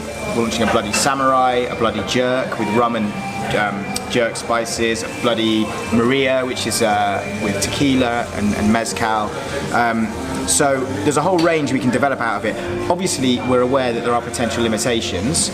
Potentially, if we move out of Bloody Mary-based drinks and into other cocktails, will the name still work? We're not sure. We've taken a risk, but we knew that the most important thing was to have something that stands out and that isn't hard to say and that people will remember. And I think with Bloody Drinks, it's just that. And I suppose the other thing when you have your finished products like in front of you today, and that's a completely final product. Well, we'll keep tweaking it, but yeah. Okay. And so the other thing that people have difficulty with is finance. Yes. So you've mentioned sort of you have friends who work for Rory. Yeah. But how did you go about getting finance, and what was that process like? Well, we were lucky in that we were in a position to self-finance up to the point we're at now. So we've put a lot of our own money into this so far, and that's got us to the point where we've got a product developed, a branding developed, and we've got enough runway to produce our first couple of batches and start selling them. However, we do now need to raise money. Any brand needs to raise money. It's not as simple as just make it, sell it, and that pays for the next one, because there are so many other overheads when you're launching. You have to front load costs. So we need to, as well as paying up front for our first batches, there's PR and marketing when you're launching a product, which has got to be a huge portion of what you do. And product development itself is expensive. We need to grow the team. There's a million things. It's like very quickly you're like, oh God, we need some serious cash. So the next phase for us is to raise more capital. Luckily in the UK, that's quite easy. It's relatively easy to do at the moment if you've got the right kind of products and the right kind of business. There are lots of things on offer, like SCIS investment schemes, where people investing up to £150,000 in a new business get huge tax breaks. That means that they effectively, whatever happens, they can only lose 12% of what they put in because of the tax breaks and implications. So it becomes almost a no-brainer for people if it's a product that they believe in and they've got capital. So there are lots of organisations that help partner you, pair you up with potential angel investors or just wealthy individuals who are looking to put their money into those sorts of schemes. And then there's also crowdfunding, which is really, which is an amazing tool at the moment. But for us, I think 150 grand will be enough to get us to the next stage where we won't need to take on any more investment unless we want to go international, and then there's a whole new set of costs attached. So where is it sold currently? Where will it be sold? Well, we're kind of pre-launch. We haven't done any of our consumer PR yet, although we have just organically been picked up by Time Out. We were featured on Sunday Brunch on Channel 4, and Mark Ronson and Edith Bowman are fans of the drink, which is nice. But at the moment we're kind of trialling it and just seeing how it behaves, interacting with customers in some specialist booze shops around London. A couple of quite premium, smart brunch places. It's a great thing about Bloody Mary, we can kind of own that category. So there's a few high-end brunch places around London that are stocking at the moment. A really smart hotel and spa up in Yorkshire. It's like one of the best hotels in the country. They're stocking it. A couple of pubs around the place. We've got some distributors who we're talking to about taking it to a kind of broader market, and we're very close to closing either Selfridges or Harvey Nichols, which will kind of be our, once we've closed one of them, because they'll want exclusivity in the luxury space, that will probably be the point when we'll launch. It's like, right, we've got the seal of approval from Selfridges, say, we're stocked on Ocado, we're good to go. And you mentioned, so it's been featured in GQ, it was on Sunday Brunch. Yeah. There'll be people watching this thinking, well, that must have been really easy because he works in TV and he's worked for Channel 4 and he's got these connections. Well, I would understand that, but it was nothing to do with me. One of the things that we've learned, especially in food and drink, but I think it's true in any industry now, in any industry that people talk about a lot, people are passionate about food and drink, so therefore it's discussed on social media. The main thing we found is that there are so many outlets that need to be producing content the whole time. There are hundreds of Instagram influencers who need to be keeping their channel fresh with new products. And it's the same with TV shows like Sunday Brunch. It's the same with Time Out. Every week they need to be, look at this cool new product. So it's not as hard as you'd think if you have something that's unique. Like, this is unique because of the way it looks and sounds, but also it's the first to market. So having a unique product means that you can, more easily than you'd think, be featured in those sorts of publications. So it was nothing to do with me. It actually, Time Out just saw it online on our Instagram, and Sunday Brunch, we are working with a PR agency who knew the producers, who knew they were looking for stuff, and just said, we're working with these new guys. So anybody could get into that position as long as your product is unique. So there'll be people watching this now thinking maybe they've got an idea for a food or drink product. What advice would you give? What should they do? Well, I'd say the most important thing is to do something that I think is to create a product, work on a product that you yourself feel passionate about and you yourself would enjoy. If you are you don't want to be the sole market, but it helps if you are your own target market to an extent. It's hard work, so you need to be proud of what you're creating, and you need to want to consume that product yourself. Again, that was what, we're big Bloody Mary fans, so if nothing else, if no one wants to buy them, at least I've got 10,000 cans of Bloody Mary that I can work my way through over the next year. So that'd be the first thing. The second thing is make sure that you are entering a market where there's still room for growth. So for us, the ready-to-drink cocktail market and the canned drink market, we've come in at the start of that explosion revolution. There's still room for lots more products in that sector. Try not to just jump into a sector that's already saturated. It amazes me that there are still new gins emerging into the market, but there are reasons why gins will carry on doing well, because they're considered to be hyper-local. So there'll be a gin that's distilled on Brick Lane, and therefore all the bars on Brick Lane will serve it or whatever. We're on Brick Lane now. But yeah, so do something where there is still room for growth in that market. And then the third thing, I would say, so yeah, you can edit this out a bit. So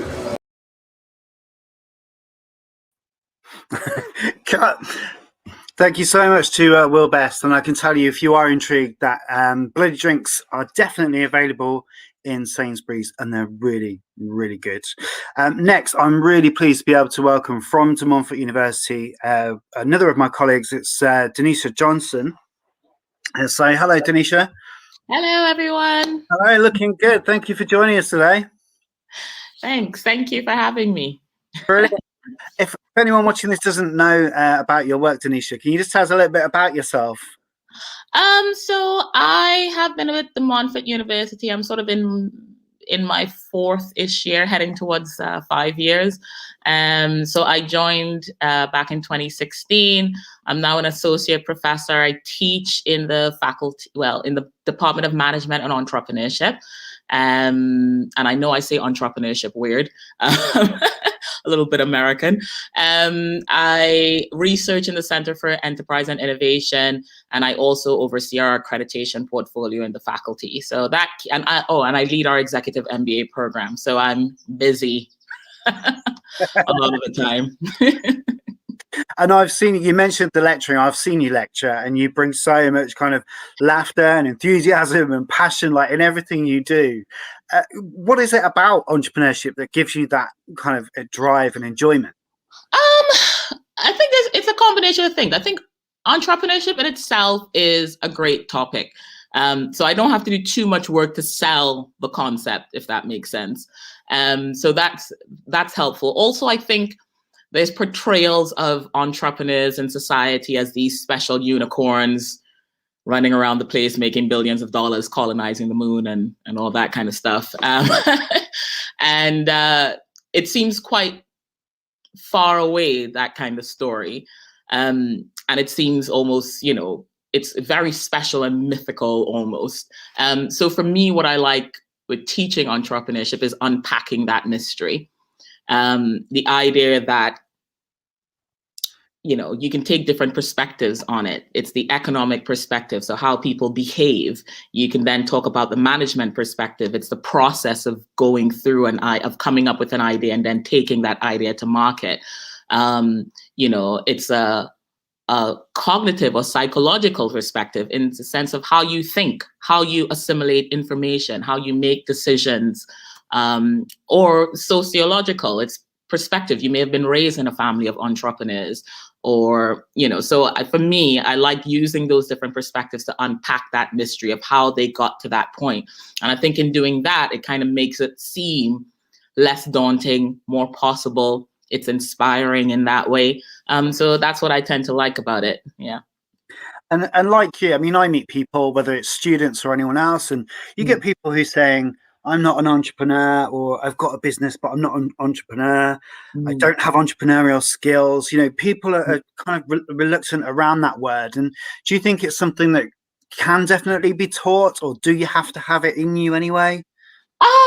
Yeah, so I definitely think I'm definitely in the it can be taught camp. And I say that because, again, it's this idea that entrepreneurs fit this particular profile or personality group. And the range is so diverse and so broad that actually the only thing that we know for sure actually is very little to do with personality and a lot to do with how you think and how you make decisions. That seems to be one of the big defining characteristics or differences between entrepreneurs and non-entrepreneurs.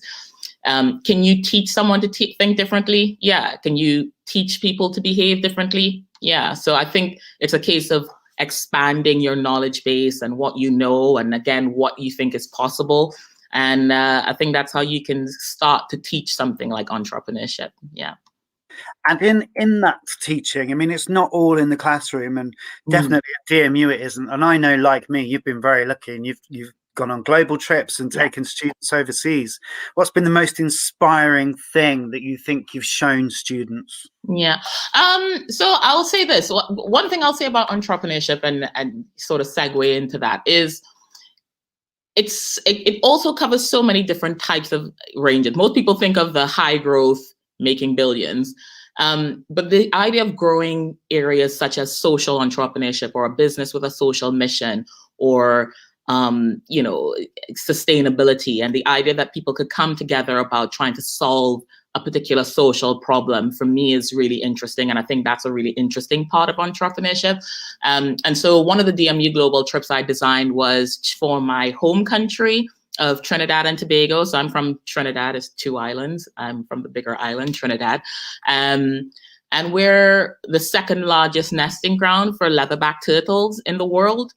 And the leatherback turtles come every year and nest on our beaches, thousands and thousands of them. And there's this community-based organization there that started protecting the turtles because, people were hunting them, etc. And its community decided there's more value for us to protect these turtles and keep them alive if we started a tourism business. They started all these things. So even they started to prepare the beaches for the turtles to arrive. They pick up all these glass bottles. They started smelting the bottles into beads, creating jewelry, exporting them as bespoke jewelry, things for various designers throughout the Caribbean. So they built this whole business in this community to protect these turtles, and then got all these offshoot businesses as well. And so I took the students on a trip to Matura, that's the coastal area where the turtles come and nest. And, I think for me, where it's midnight, they start coming in at around 9 p.m. at night. So you can get on this beach, there's a full moon, and then you start to see a 500-pound turtle coming out of the water. And the students, some of them started to cry. They were like, I didn't think it would be like this. So for me, and I'd had that experience the first time I saw the turtles, I was blubbering and crying because it was just so amazing that they know to come back there every year and nest. So I just think it's, so for them, they had quite a spiritual experience. And, we involved them in some hikes. They got to go up to some waterfalls and bathe in our rivers and that kind of stuff. So they had quite a exciting experience. Yeah. Wow, that's incredible. And from what you've just described through to a year of working online and through a laptop must be very different. And you've been working on the Small Business Leadership Program, haven't you? Can you tell us about that? So the Small Business Leadership Program, again, as an example, a different type of entrepreneurship, so corporate entrepreneurship, I would say. So that's how entrepreneurship happens in big organizations. So that, I would say, was an opportunity for myself. I oversee the accreditation portfolio, and I look after the Small Business Charter in particular. So that's promoting local enterprise and student entrepreneurship, supporting local businesses. So we've been accredited for that. We've been rated excellent for that. as an organization at DMU, and the business school in particular. So one of the things with that program is about me saying, right, what is the opportunity here for us to participate in the small business leadership program? So I saw that as an opportunity for the university to help businesses through a really difficult time, and a way for me also to sort of give back by organizing and getting businesses in and engaging with them, and generating a bit of income as well. So I thought it was quite an interesting activity to do. So the project has helped about 2,500 businesses across England in the last 6 months. We've had about 80 businesses go through with us here at DMU. And it's been an interesting course for them. 8 weeks, completely funded. And they learned about different aspects of their business. And at the end of it, they get to put together this portfolio of sort of strategic documents of things they can do to improve things. How are they going to, set a new strategic plan and vision? And so we've been working with some of our entrepreneurs who work closely with the university, like Jenny Cross at Cross Production, Philip Parsons, some of our professors, Jackie Cooper, who works in our innovation center or used to work in our innovation center. So it's been an interesting activity working on the small business leadership program. It's actually been so successful. It's been converted into the Help to Grow management program that Rishi Sunak announced on budget day. So that's been quite a big one for us, for it to be so successful that it's been converted into a 3-year program as well. So pretty happy with that. That's incredible. And shout out to Jackie Cooper, who you mentioned, who, she's another force of nature like yourself, and so much fun and brings so much passion to this. It's fantastic. She is my program manager, my right hand, and she keeps me in line. She keeps me on things. Good luck to her with that. And in these kind of like uncertain times and, this sort of crazy world we're living in at the moment, there are some students and graduates and others who'll be thinking now is not the time to actually think about entrepreneurship and start a business. What would you say to them? I would say there's a couple of things to consider. So I was listening to Will's talk before, and he talked about learning. And so this is when I say entrepreneurship can be taught. It is a learning process. Nobody's an expert entrepreneur from the beginning. It is a spectrum. Yeah. So you start off as a novice. And so for me, it's, this idea of working through and learning as you do, using the knowledge that you've acquired at university to help you develop these ideas and spot opportunities and sort of put it through their paces. Most students would have gone through in the business school, would have gone through the Fox's layer. We lay those sort of foundations for you. I think as well, this is a time to refresh your perspective on yourself.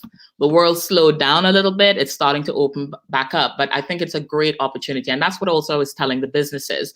It's an opportunity for you to really sit back and decide what it is you want to do, who you are, what your beliefs and values are. So you want to use it as a sort of strategic renewal time. And you have to be strategic about yourself as well. I will say to students, you want to think about, where do I want to go? How has the world changed? What motivates me? What gets me up in the morning? And that contributes to a concept that we talk about, personal mastery. Understanding who you are and what you want to do is such a big, it seems simple, but it's a big existential crisis. I mean, last summer I spent 3 months asking everybody I knew what their passion was. Some people refused to answer. They said, I'd get back to you, never did. Because I myself was, looking at my passion and what I was interested in and that kind of stuff. And, I think it's important for you to take the time to think about those things, because that's going to really settle you in the sense that you know what it is you want, you know what you like. It's not that much of a struggle. Choices become easier because you know yourself better. That takes some of the anxiety out of operating in uncertainty in a new world. So that's my sort of thoughts on. Thank you. Yeah, and I completely agree. And that's exactly why we're doing this event today, just to take stock, listen to the stories that people are saying, be inspired, and just keep going, really. Yeah, keeping going. That's an interesting one. And I think, you have to be internally motivated. And I think that sometimes people, you can struggle with that because a lot of it is external pressures, deadlines. You have to do this, you have to do that. But finding that internal push that gets you up, that's a little bit tricky. And you have to spend a little bit of time finding it and cultivating it. So it doesn't feel actually like work or a burden. It actually, you enjoy it, you look forward to it. Yeah. Thank you. I could speak to you all day, but unfortunately we can't. Thank you so much for taking part in our Entrepreneurship Day. We're really grateful to hear from you today. Yeah, thank you so much for having me. I know we've been sort of on this train, so I'm happy to finally be here. Thank you so much. Bye. Fantastic. So Professor Denisa Johnson there from De Montfort University, and we go straight on to our next speaker, and we're really, really pleased to welcome to Entrepreneurship Day Professor Prasad. Hi, good morning. Thanks for inviting me. I've got a couple of slides I thought I'd start off with and then hopefully have a chat around if that's okay. Absolutely. Perfect. So let's hope the technology works. And if I switch, can you see the screen? Has that come? Here we go. One sec. Has that come on? Sorry, can you see my screen?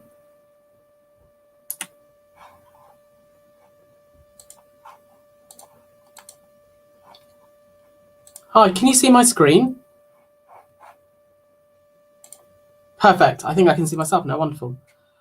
So, I thought I'd do a quick talk on a taxonomist guide to an entrepreneur. So just a quick bit about me first. My name's Rishabh Prasad, as I've been introduced. I'm a clinician by training. I'm a GP. And that's been really informative in the work I've done in the last couple of years. So quick snapshot, I chair Willows Health, which is the largest primary care provider in Leicestershire. I founded and chaired AIC, which is the largest independent health provider in Leicestershire. I've also done some other smaller startups such as Helios, which is a COVID lighting solution. I've been involved at De Montfort for 10 years or so, and I've co-founded the digital healthcare unit and the Centre for Primary Care Research. I've got quite a commercial run of startups. I've done 4 successful disposals in the last couple of years, and I've got 5 in current development. So, entrepreneurship is bread and butter of what I do. But underneath it, I'm a scientist. So all my training is science, and for me, it is a way of understanding what the world is and what the world looks like. So taxonomy was the first of the great sciences, which was established post-Enlightenment, during the Enlightenment. So it's the science of categorizing and understanding the world around you. And if we go back to history, a couple of hundred years ago, the chief of sciences was probably biology, because the world was around to be understood. And taxonomists were a huge force, 1780s onwards. And if they take that definition, then if we look at expand on that definition of an entrepreneur is a business as an individual who sets up a business and taking on financial risk in the hope of profit.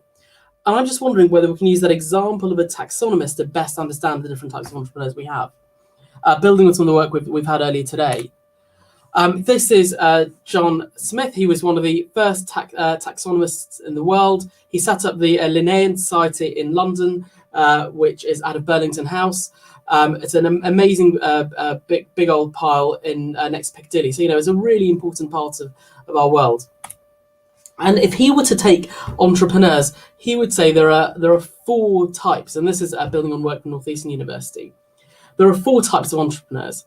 There are those that start small businesses, those that develop scalable businesses, the ones we hear most about, large companies, and those that do social enterprises. And if we take each one of those, a small business is 99% of entrepreneurship. It is any company or any entity which is set up, usually by an individual, usually investing their own capital, and the business doesn't scale or grow. And if you were to set up one grocery store, you're an entrepreneur. It's not a scalable business, but it is a small business and it's a value. Scalable startups are the ones you read and hear most about, and it's the likes of Uber, isn't it? It's where there is external investment typically generated, and the business can scale, and it goes larger and larger. And typically these are externally funded. Large companies, bit more unusual, but a good example is Toyota and Lexus, where Toyota in the late 80s realized there was a segment of the market for luxury cars which they weren't tapping, and they created a spin-out led by one of the designers called Lexus, and Lexus is hugely successful. But it was very much that entrepreneurial idea within a large company. And the final one that Nisha touched on is social entrepreneurship. And a social entrepreneur looks to seek innovative solutions to community-based problems, as has been described earlier. They tend not to be entirely driven by profit, but they use different metrics of success as well. And big issues are a really good example of that. And once again, if I draw to taxonomy, and this is why I love science, because it changes. The science of 1820 is really different to that of 2020. So if you look at the picture, the one in French, that is a taxonomist guide to the world around themselves in 1820, and the world is divided and subcategorized, which was informed by the thinking of the day. In taxonomy now, we use phylogenetics, where we understand the world not just from what we can see, the phenotype, which is what taxonomists did 200 years ago, but from inside, that genetic component. And we find that that is a better descriptor of speciation than just the phenotypic data. And I just wonder whether you can use that same example to do different entrepreneurs that have gone to screen at the moment. Bill Gates, you'll recognize, one of the most successful entrepreneurs in the world. And the other guy is a guy called Raju Patel, who is running a street food stall in Bombay. Now, his food is amazing. It's really, really good. But what's really interesting, when you start looking at what's driving both of these individuals, the motivators are often very similar. The paucity of opportunity for Raju is really transparent. Bill Gates came from a wealthy, well-connected family. He had access to all the education, some of the best schools in the world, and he did really, really well. Raju doesn't have those opportunities. But actually, he's an entrepreneur in the same spirit that Bill Gates is, in the same spirit that I am. And when you look back, and when I look back and reflect on with some of the work I've done, it's not so much motivated by profit. Actually, it's demonstrated by a deep desire to change the world around you for better. Sometimes that's for yourself, it's a profit motive, but sometimes it's for other things. And you just wonder whether you can redefine entrepreneurship, where an entrepreneur isn't someone who just wants to profit, but they have the desire and the risk appetite to change the world around themselves, and by virtue their own success for other people. So that was just a very quick run through as to what I understand entrepreneurship to be. And I'm happy to hand over. Thank you so much for that. It's so interesting because quite often with entrepreneurship and this whole kind of area, people do just think of the lifestyle businesses, which are no lesser important than anything else. But do you think more can be done to encourage people working, health and life sciences to come forward into this area? I think health and life sciences, individuals who are typically working in health are so busy with the day job, and you only have to look at the world around you with the pandemic, that it's really hard to step outside of that. And often, in my experience, some individuals who make the best entrepreneurs are those who are able to recognize real world problems, and they actually probably know what needs to be done, but they tend not to make that leap. And I speak from experience. The first bit of real entrepreneurship I did was around end of life. I was running the end of life program for the county, and when we did something really simple, right? We gave patients who were in their last year of life a paper document saying what they would like to happen if they became more unwell. Really simple stuff. And what we found was that the patients who had this bit of paper, half of them did not go to hospital, because the paramedic looked at this bit of paper and said, yeah, you don't want to go, you want something else. When we looked at the patients who still were transported to hospital, we found that a lot of the time was the bit of paper had been lost. So, the first bit of entrepreneurship, well, actually, this is a real world problem. We could do some real good with this. We just converted that to an online form, and actually we demonstrated massive ROI when we spun that company out. But it was driven and born from a real world challenge. And I think health professionals particularly are in the front line. Health really doesn't work as well as it should. So there's lots of opportunity for entrepreneurship and change. Thank you. And speaking of kind of real world issues at the moment, a lot of students or very recent graduates will be kind of questioning their future and actually what are they going to do? You know, should they start their own business? Should they pursue a career? And actually have identified, do you think that if they take a step back and look at real world problems, they might actually just find something they're interested in to go and pursue on their own? I think so. I mean, there's always a tension, isn't there? Because I would love to do just simply entrepreneurship. But you need to kind of pay the bills as well. And especially when you're starting out, that's a real challenge. I think I'd say there's something to be said for experiencing the real world in some way, understanding some of those challenges, and using that and informing your practice as an entrepreneur.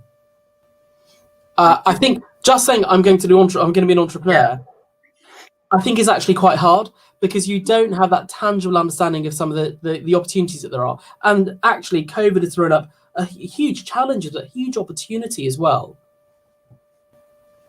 And would you say, I mean, you mentioned you work very closely with De Montfort University, and obviously you're so busy with kind of your work as well. And would you like to do more with kind of young people in this area? Is that something that we'd be delighted to work with some of your students and your colleagues? We, as I alluded to on the slides, we have a number of startup ventures going off the blocks at the moment, and some of those are all the way from basic natural sciences and laboratory-based work in things like inline NMR monitoring and all those kind of crazy things, all the way through to very real world. I have a problem in managing governance, medical governance, in a way which, how do you manage 9 sites with a distributed team? How can I have assurance? So real kind of actually, how do I get teams and data flow working really well? So we cover the whole gamut of those across our organizations. And I just find it, I suppose, in the world of kind of science and medicine, perhaps it doesn't leave, I mean, this is only perhaps this is a big generalization, maybe it doesn't leave much room for the kind of risk and that creativity that people often think around entrepreneurship. Is that inaccurate to say? I think I would actually say that a lot of medical practice, and I say this as someone who's been a doctor for 15 years, is not great. I think a lot of it is based on heuristic decision making, and there is a huge opportunity for growth and for better practice. A really good example is a company called Pexi, which is now looking at pills. As a doctor, as a GP, as a male doctor, I tend to prescribe 1 or 2 pills. Right, it's whatever the local pharmacy guidance is. That's what I will prescribe. When you start looking at it, the different pills have different concentrations of hormones. We've never done that work to match when you present with a list of symptoms, which is going to be the best hormone profile for you. I mean, it's an amazing bit of company and technology they've created using a real world problem with just a bit of breathing space to dive into. So I think I think what it is, it's really important you carve out the space and time. And if you do, the opportunities are there for the taking in any consultation, actually. Thank you so much, Professor. We're so grateful to hear from you today. It's such a fascinating area of work as well. So thank you so much. My pleasure.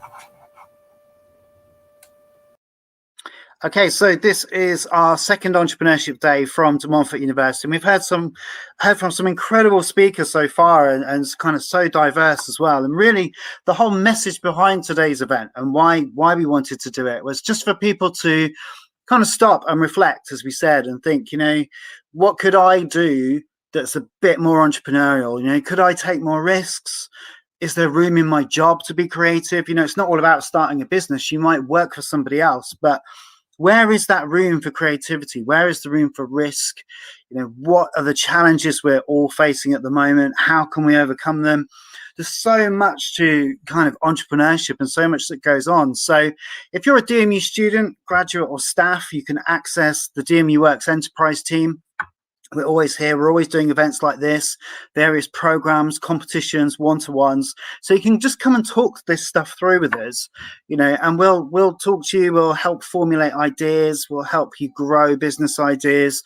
And equally, if you're not a DMU student, graduate or staff, and you're a member of the public or the local business community, and you're thinking, where's the help for me? Well, as we heard from Denisha Johnson, we have small business programs. We have fantastic colleagues in our Enterprise Business Services Directorate. They're always doing events. They're always keen to hear from you. So if you are a local business as well, and you're looking for any kind of support, help, if you just got a question, if you're thinking, how do I access university expertise, then check them out as well. Just go on the DMU website and have a look at business, and you'll find all the information there. Something else that we mentioned, myself and Denisha, were DMU Global trips, and obviously they've come to a halt at the moment, but this is where we take students overseas, and in real world situations, as we've heard, they get to meet people, they're inspired, they're motivated, and it's incredible to see. And a few years ago, I was very lucky to take some fashion students out to Barcelona. And these were students really interested in starting a business, and they'd come through fashion degrees. And it was all about marrying the two. You know, what do they do with those kind of fashion skills in terms of business? And we were really, really fortunate to meet a guy called Ryan Clott out in Barcelona. And I'm so pleased today. I've been trying to get Ryan, I've been saying to Ryan for so long, like, I have to get you into an event. And I'm so pleased to welcome Ryan Clott today to our Entrepreneurship Day. Hi, Ryan. Hi, Simon. Thank you. It's a pleasure to be here. And yes, I'm glad to connect with DMU and you. And yeah, it's been a couple of years now. So it's a pleasure to be here. Hi, everyone. I'm calling in from the kitchen because this is where I have the best Wi-Fi. I think we can all relate. So just wanted to show my face a little bit. And I'll dive right into what I'm going to talk about. So today's talk on my behalf is about mental health in entrepreneurship. So this is essentially what I would consider being the hardest part of being an entrepreneur. It's obviously difficult to build a business, but in particular, the last year or so, and through the pandemic, this has become a topic I've been particularly passionate about, and feel like it's not being talked about enough. So just a little bit of backstory on me.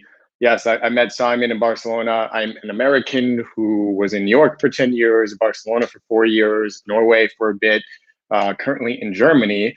So I've actually been part of startup ecosystems in many different places around the US, Europe, and a bit in Asia as well. When I had met Simon, I was a co-founder and managing director of a fashion tech accelerator. It was Spain's first fashion tech accelerator. I've also worked with more than seven accelerators and incubators around the world. I also am an entrepreneur. I have started multiple companies. Some have worked, some have not. I'm also a mentor and advisor to over 120 startups globally. I'm an innovation design and strategy consultant on the side, and then do some guest lecturing and public speaking, usually about ecosystems, innovation, and startup culture. So I would say I'm pretty invested in sort of the entrepreneurial lifestyle. As I sort of mentioned here, I've been an entrepreneur since 2009. I was age 22 when I started my first venture. I had no idea what I was doing, but it's taken me on a pretty incredible ride. So currently, I am working with two companies. So there's a accelerator in Hanover, Germany, called Venture Villa, which is actually this villa that you see here.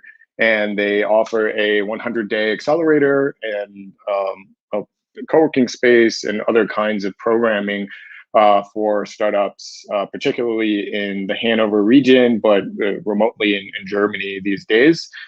So I work with them, usually moderating mastermind sessions, helping startups develop their businesses. For those of you who aren't aware, accelerators are essentially like schools for startups.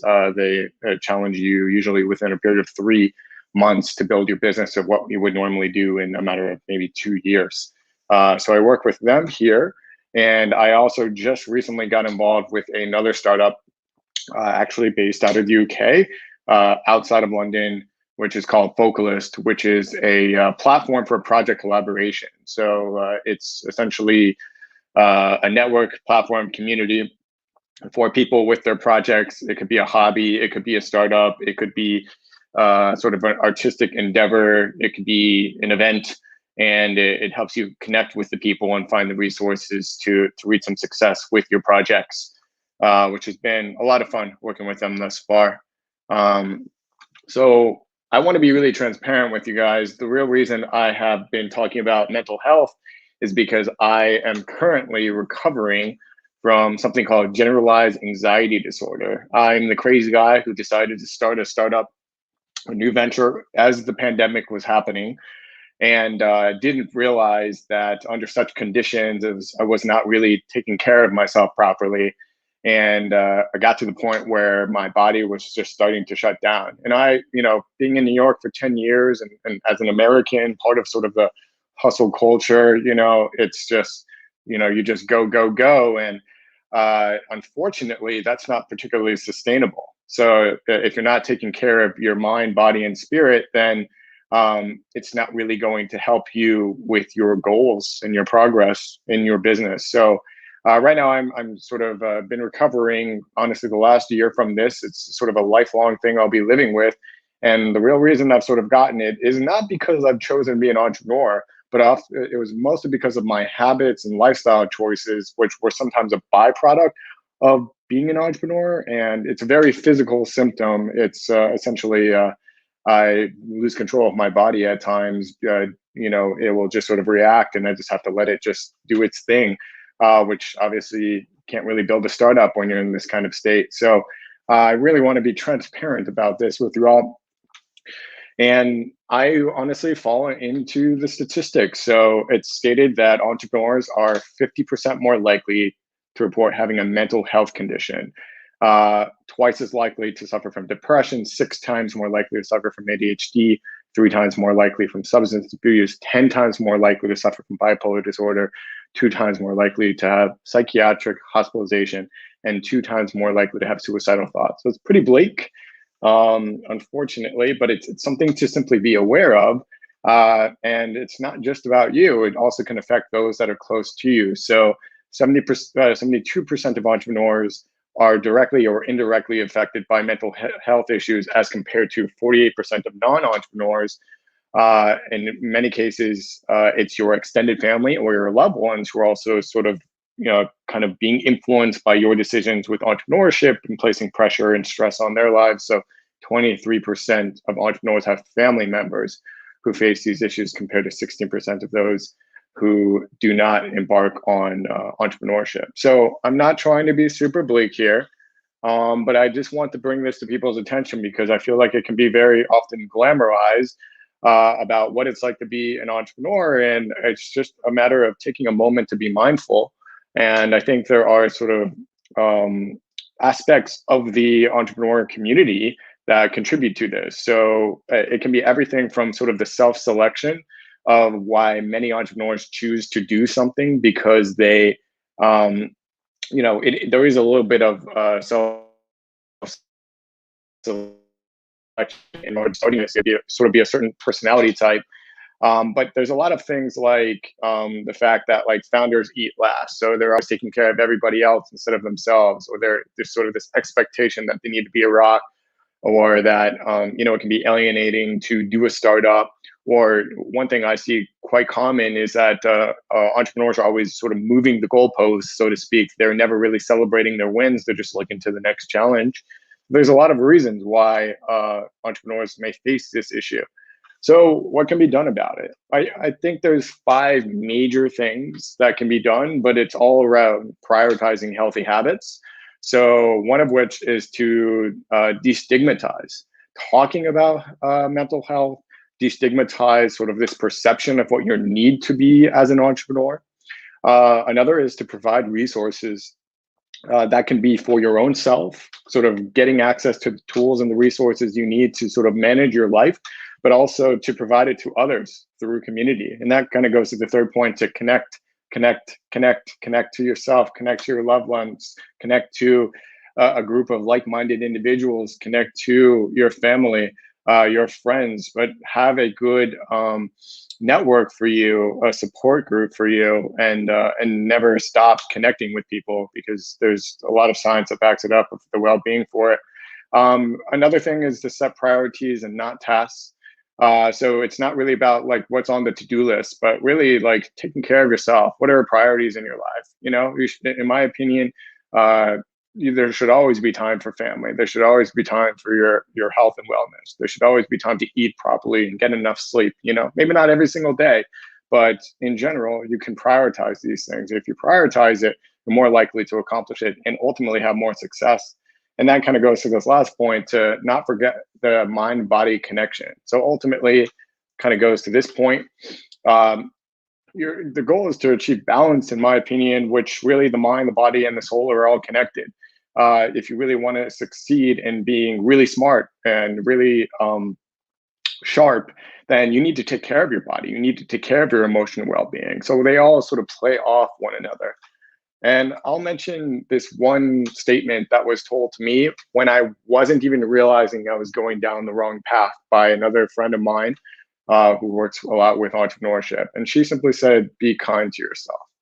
And I think that's a really powerful yet simple kind of statement, is just to be kind to yourself. You're only a human, you're not a robot, and there's no exception to the rules. Just because you're an entrepreneur doesn't mean you can't do something or have an expectation. Just as a gentle reminder, when things get tough, or you feel like you're not being, good for your ultimate sustainable well-being, just to remind yourself to be kind to yourself. So thanks everyone. This is brief, but I wanted to talk about this because it's something that isn't talked about enough, in my opinion. And listen, I love being an entrepreneur. It's not what I do, it's who I am. But it's also, this is a topic that's been brought up, and I'm seeing a lot of my friends and my contemporaries through the pandemic be affected by this. So I just want to bring it to your attention, provide some resources for this. If you want to connect with me, I'm happy to chat. You can visit my website and contact me there, or email me. And this is definitely something I'm happy to have conversations about.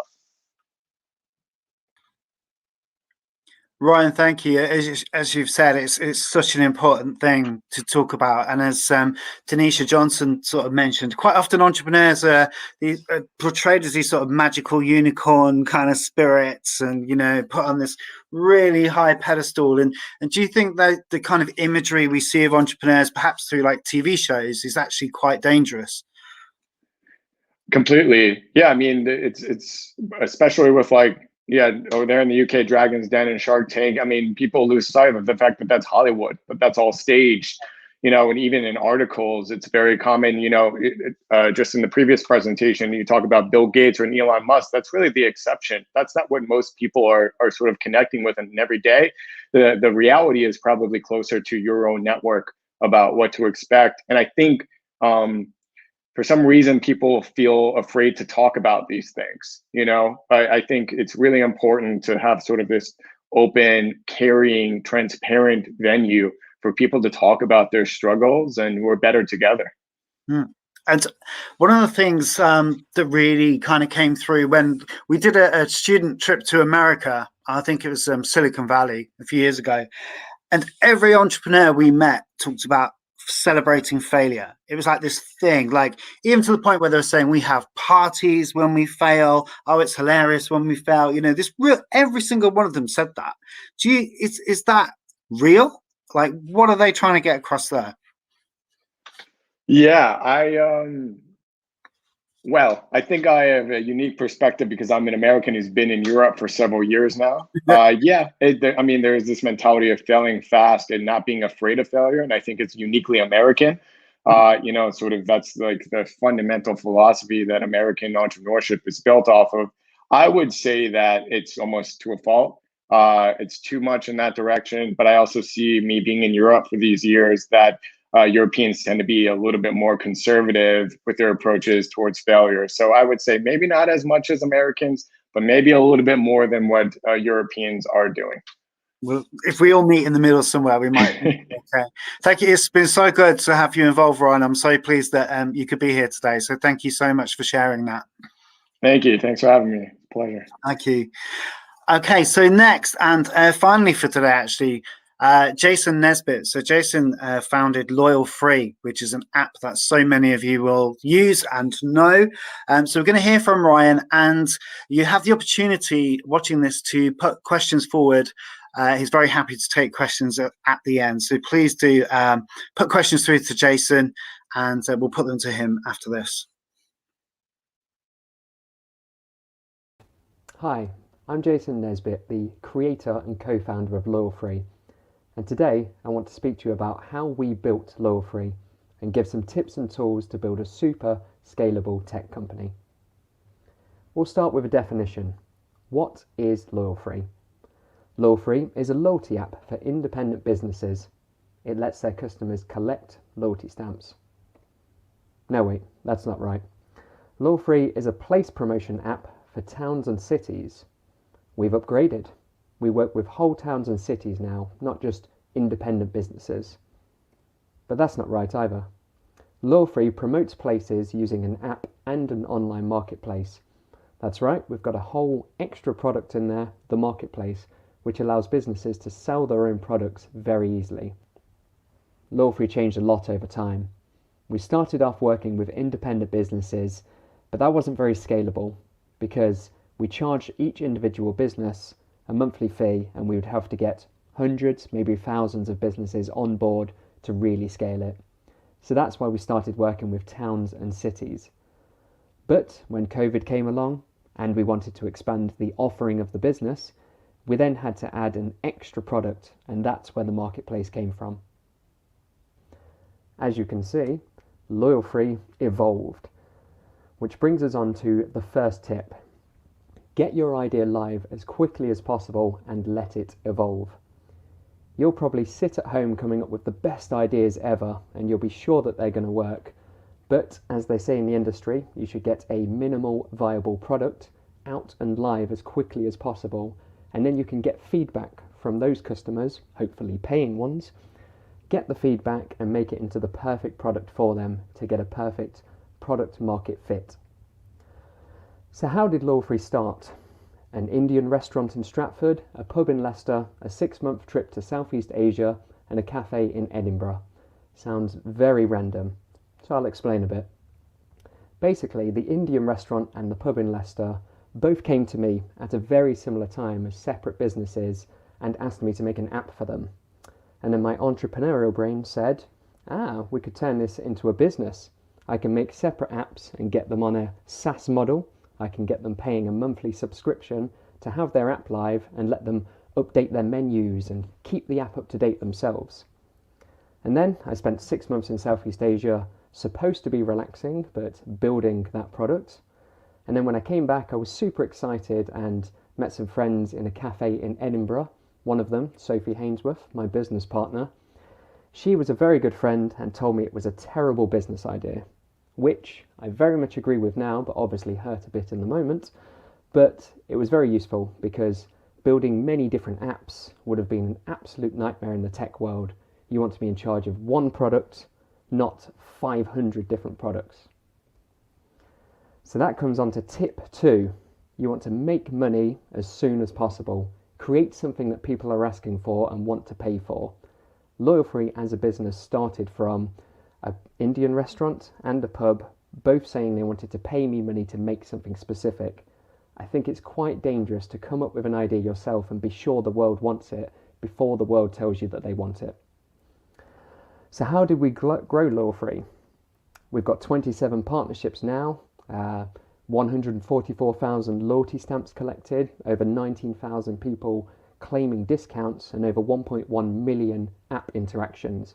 It's been a very fun and eventful 4 years. So tip number 3, which is one of the main things of how we grew Loyal Free, was to be where your customers are. This means you have to not be shy. Go to conferences, sign up to events, go to meetups, call them, knock on their door. You just can't sit at home speculating and trying random Facebook ads to the world. The best thing you can do is go and be with your customers, find out what they want, be friends with them, and give them exactly what they want. What helped us as a business? I'm going to give some quick tips and tools that helped us get up and running. Tool number 1 is called Canva. I hope you've heard of this. It's an incredible service. This presentation was created using Canva. You can be a professional graphic designer in no time. So it's completely free to use, and they have lots of templates on there that you can copy and paste and just create leaflets, online adverts, anything, presentations like this one. Tip number 4, something that we repeated for the first 3 years non-stop in the business, is 80% then action. Perfectionism is the opposite of getting stuff done. If you sit and try and get that last 20% of the design completely perfect, your business will never get off the ground and never scale. So you need to get it 80% good enough and then get it out to the world. Automating processes. This is something I'm personally obsessed with, and I always say that we should let robots run the world. Basically, the more that you can automate, the better. And in Lower Free, one of the main ways we did this is by creating an automated email follow-up system. So when a business signs up to the app, they have 200 days worth of emails, not every day, but every 10 days or so, 200 days worth of emails asking them useful things such as, do you need some promotional materials? Do you want to promote an event for your business? And this is incredibly useful because it means that your team can be reactive to any emails they reply to rather than them having to be proactive. I think it gets very complicated when your team needs to think up the actions to do rather than a system, an automated process telling them. Tool number 2, Google G Suite. We've all heard of Google, absolute monsters in the tech world, of course. They've got a service called G Suite that costs about £4-5 a month. And basically it means you can set up an email for your business. So you can have jason@loyalfree.co.uk. And then they've got the whole cloud documents and calendars linked in. So basically you can have all of your business systems within one place. And I think it's really useful because people don't realize how easy it is to set up an email address for a website you've already purchased. Tip number 5, KISS. Bear with me.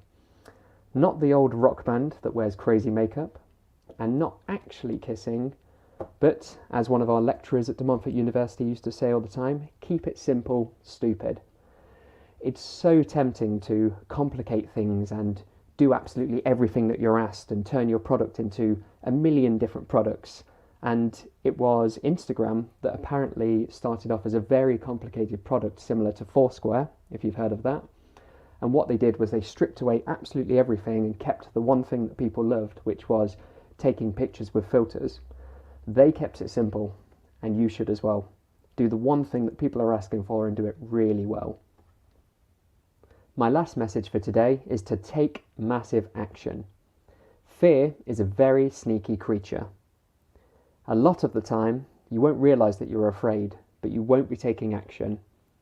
So you'll have a little idea in the back of your head to send an email, get in contact with someone, set up some Facebook adverts, but you won't actually get around to doing it and you'll procrastinate. And that is fear, and that's something that you can overcome.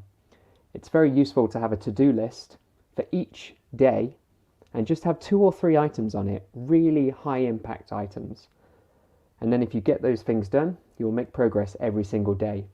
It's very often the case that the ugliest task is the one that has the biggest impact. So look at your to-do list, see what you're most afraid of, and take some action on that. Thank you for listening.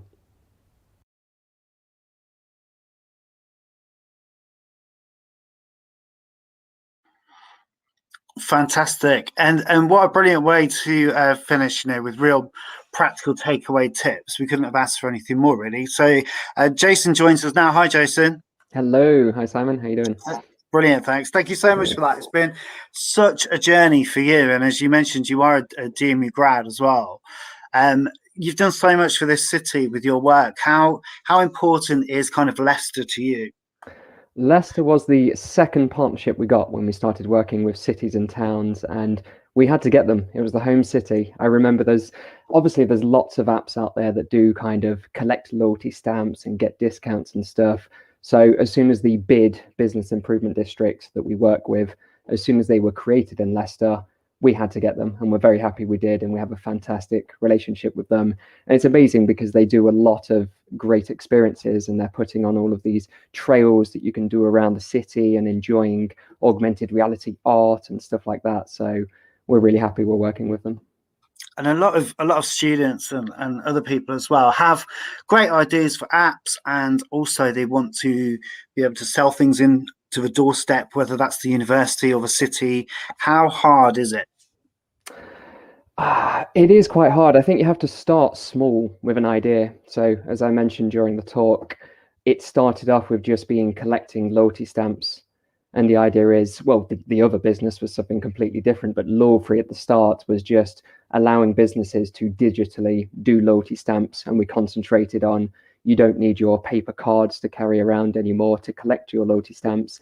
And it just evolved from that. So I think the reason I said, let your idea evolve, put it live as quickly as possible, is because if we try to make what Loyalfree is today from day one, we'd have no chance. I think it's very hard if you try and make Facebook from day one. I think you literally need to.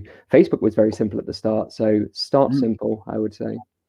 And as I mentioned, you know, so many of the students we work with, their business idea is centered around an app. You know, it's so common now, but actually the information on how to create and launch an app is quite confusing, and it's quite a minefield, isn't it?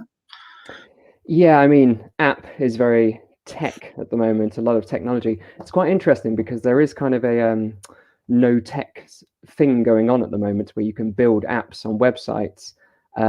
I was computer science, graduated 2010. I'm very deep in the technology, but I think part of the reason for our success is that we have a lot of systems that we've made internally that speak to each other. So we're not successful just because we have an app. We're successful because we have the whole platform. We have all of the dashboards that businesses log into, the dashboards that partnerships log into, all of this automated stuff I spoke about that's connected to all of the data. So it does get complicated. It grows over time. I think we have an internal tech person, which is myself. I think I'm always very wary about tech companies that don't have internal tech people doing it. So I'll say yes, it's very complicated. You have to pay lots of money for the code, of course. So yeah, it's complicated stuff, but grows over time. And we touched with Ryan on sort of celebrating failure. You've had so much success. You know, how do you celebrate your success? During COVID, very different answer, Simon. We all wave at each other over Zoom. It's very, very personal and lovely. We don't enough. I'll be completely honest. I wish we did more. New partnerships and stuff. We work with new cities. We started working with new councils. A lot of it has grown in the last year and a half. So we've not had a chance to celebrate, but being together as a team, going out for a meal, just nice messages on Slack to each other, just making sure that everybody knows how important they are and how everybody in the team has made that success happen. If you have any ideas of how to celebrate during COVID, I'm all open.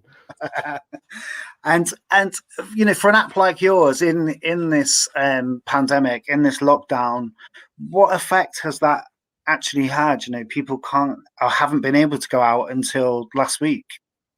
Well, we had to evolve the business slightly, as many businesses had to do. So we concentrate a lot on the high street, which has obviously became a bit of a ghost town recently. Pros and cons, though. So we've changed the business to focus more on the experiences and doing trails. We built the marketplace from scratch. So we've allowed independent businesses to be able to sell their products online. So yeah, just those kind of changes, really. But then the good side is that lots of places see us as the savior of the high street in a way. So we've managed to make more sales and grow as a company because people want to improve the high street for the future. So it's very double-edged, but I think it's because we adapted our sales message. We created a whole new product. I think people always say that COVID has just sped up what's happened with the high street. Things would become more digital. People would want more experiences when they go to the high street. And that's just happened very quickly now. People need to do it. So we changed very quickly to allow that.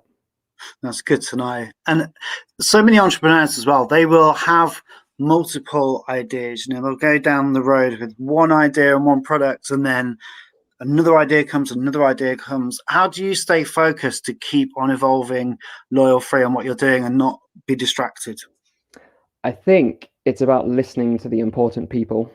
So our customers, so we started working with Loughborough first, Leicestershire still. So Loughborough bid, our first big partnership. We worked very closely with them, and I think if you're asked to do something once, oh, can the app do something magical and make payments through it and get a drone to drop something off at your house? If people ask you for something once, it's probably worth not paying that much attention to. But I think when you're being asked quite a few times for something, there's a clear need for it in the market. So I have a rule where people in the team are asking me, can the app do that? And I'll just be like, just wait a while, wait till 2 or 3 more people have asked us.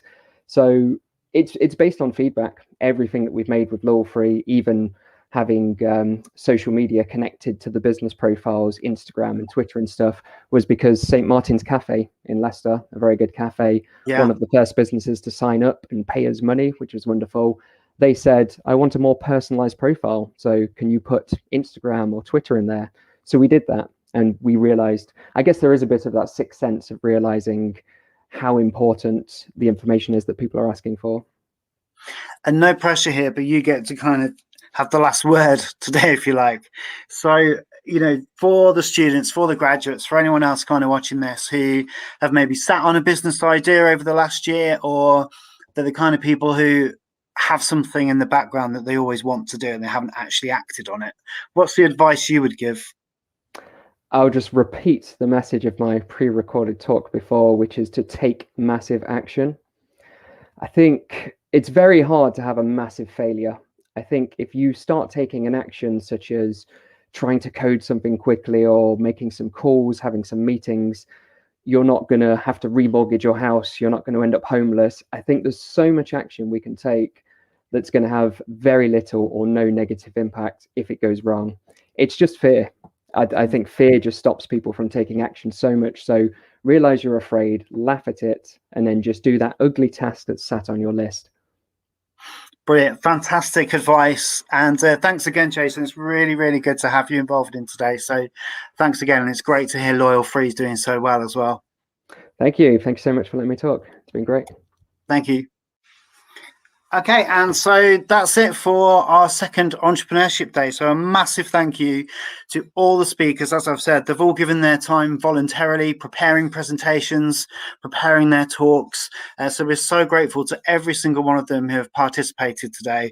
Also, a massive thank you to the people behind the scenes who you haven't seen on screen. So my colleague Mark, Krishna and Katie, who have made today look so slick. All I've had to do is sit here and talk. They've been doing all the hard stuff behind the scenes to make sure it all goes smoothly. So a massive thank you to them as well. Whatever your business idea, if you have one, or whatever it is that you choose to do next, hopefully you've heard something today that has inspired you to take that forward and to be a little bit more entrepreneurial, which is what today is all about. We'll be back with our next big event on the 18th of May, which again is on the subject of entrepreneurship. It's our next TEDx event. So thanks again to every single one of you for watching us today. And you can watch the whole thing back on YouTube shortly after the event. So take care and thank you for watching.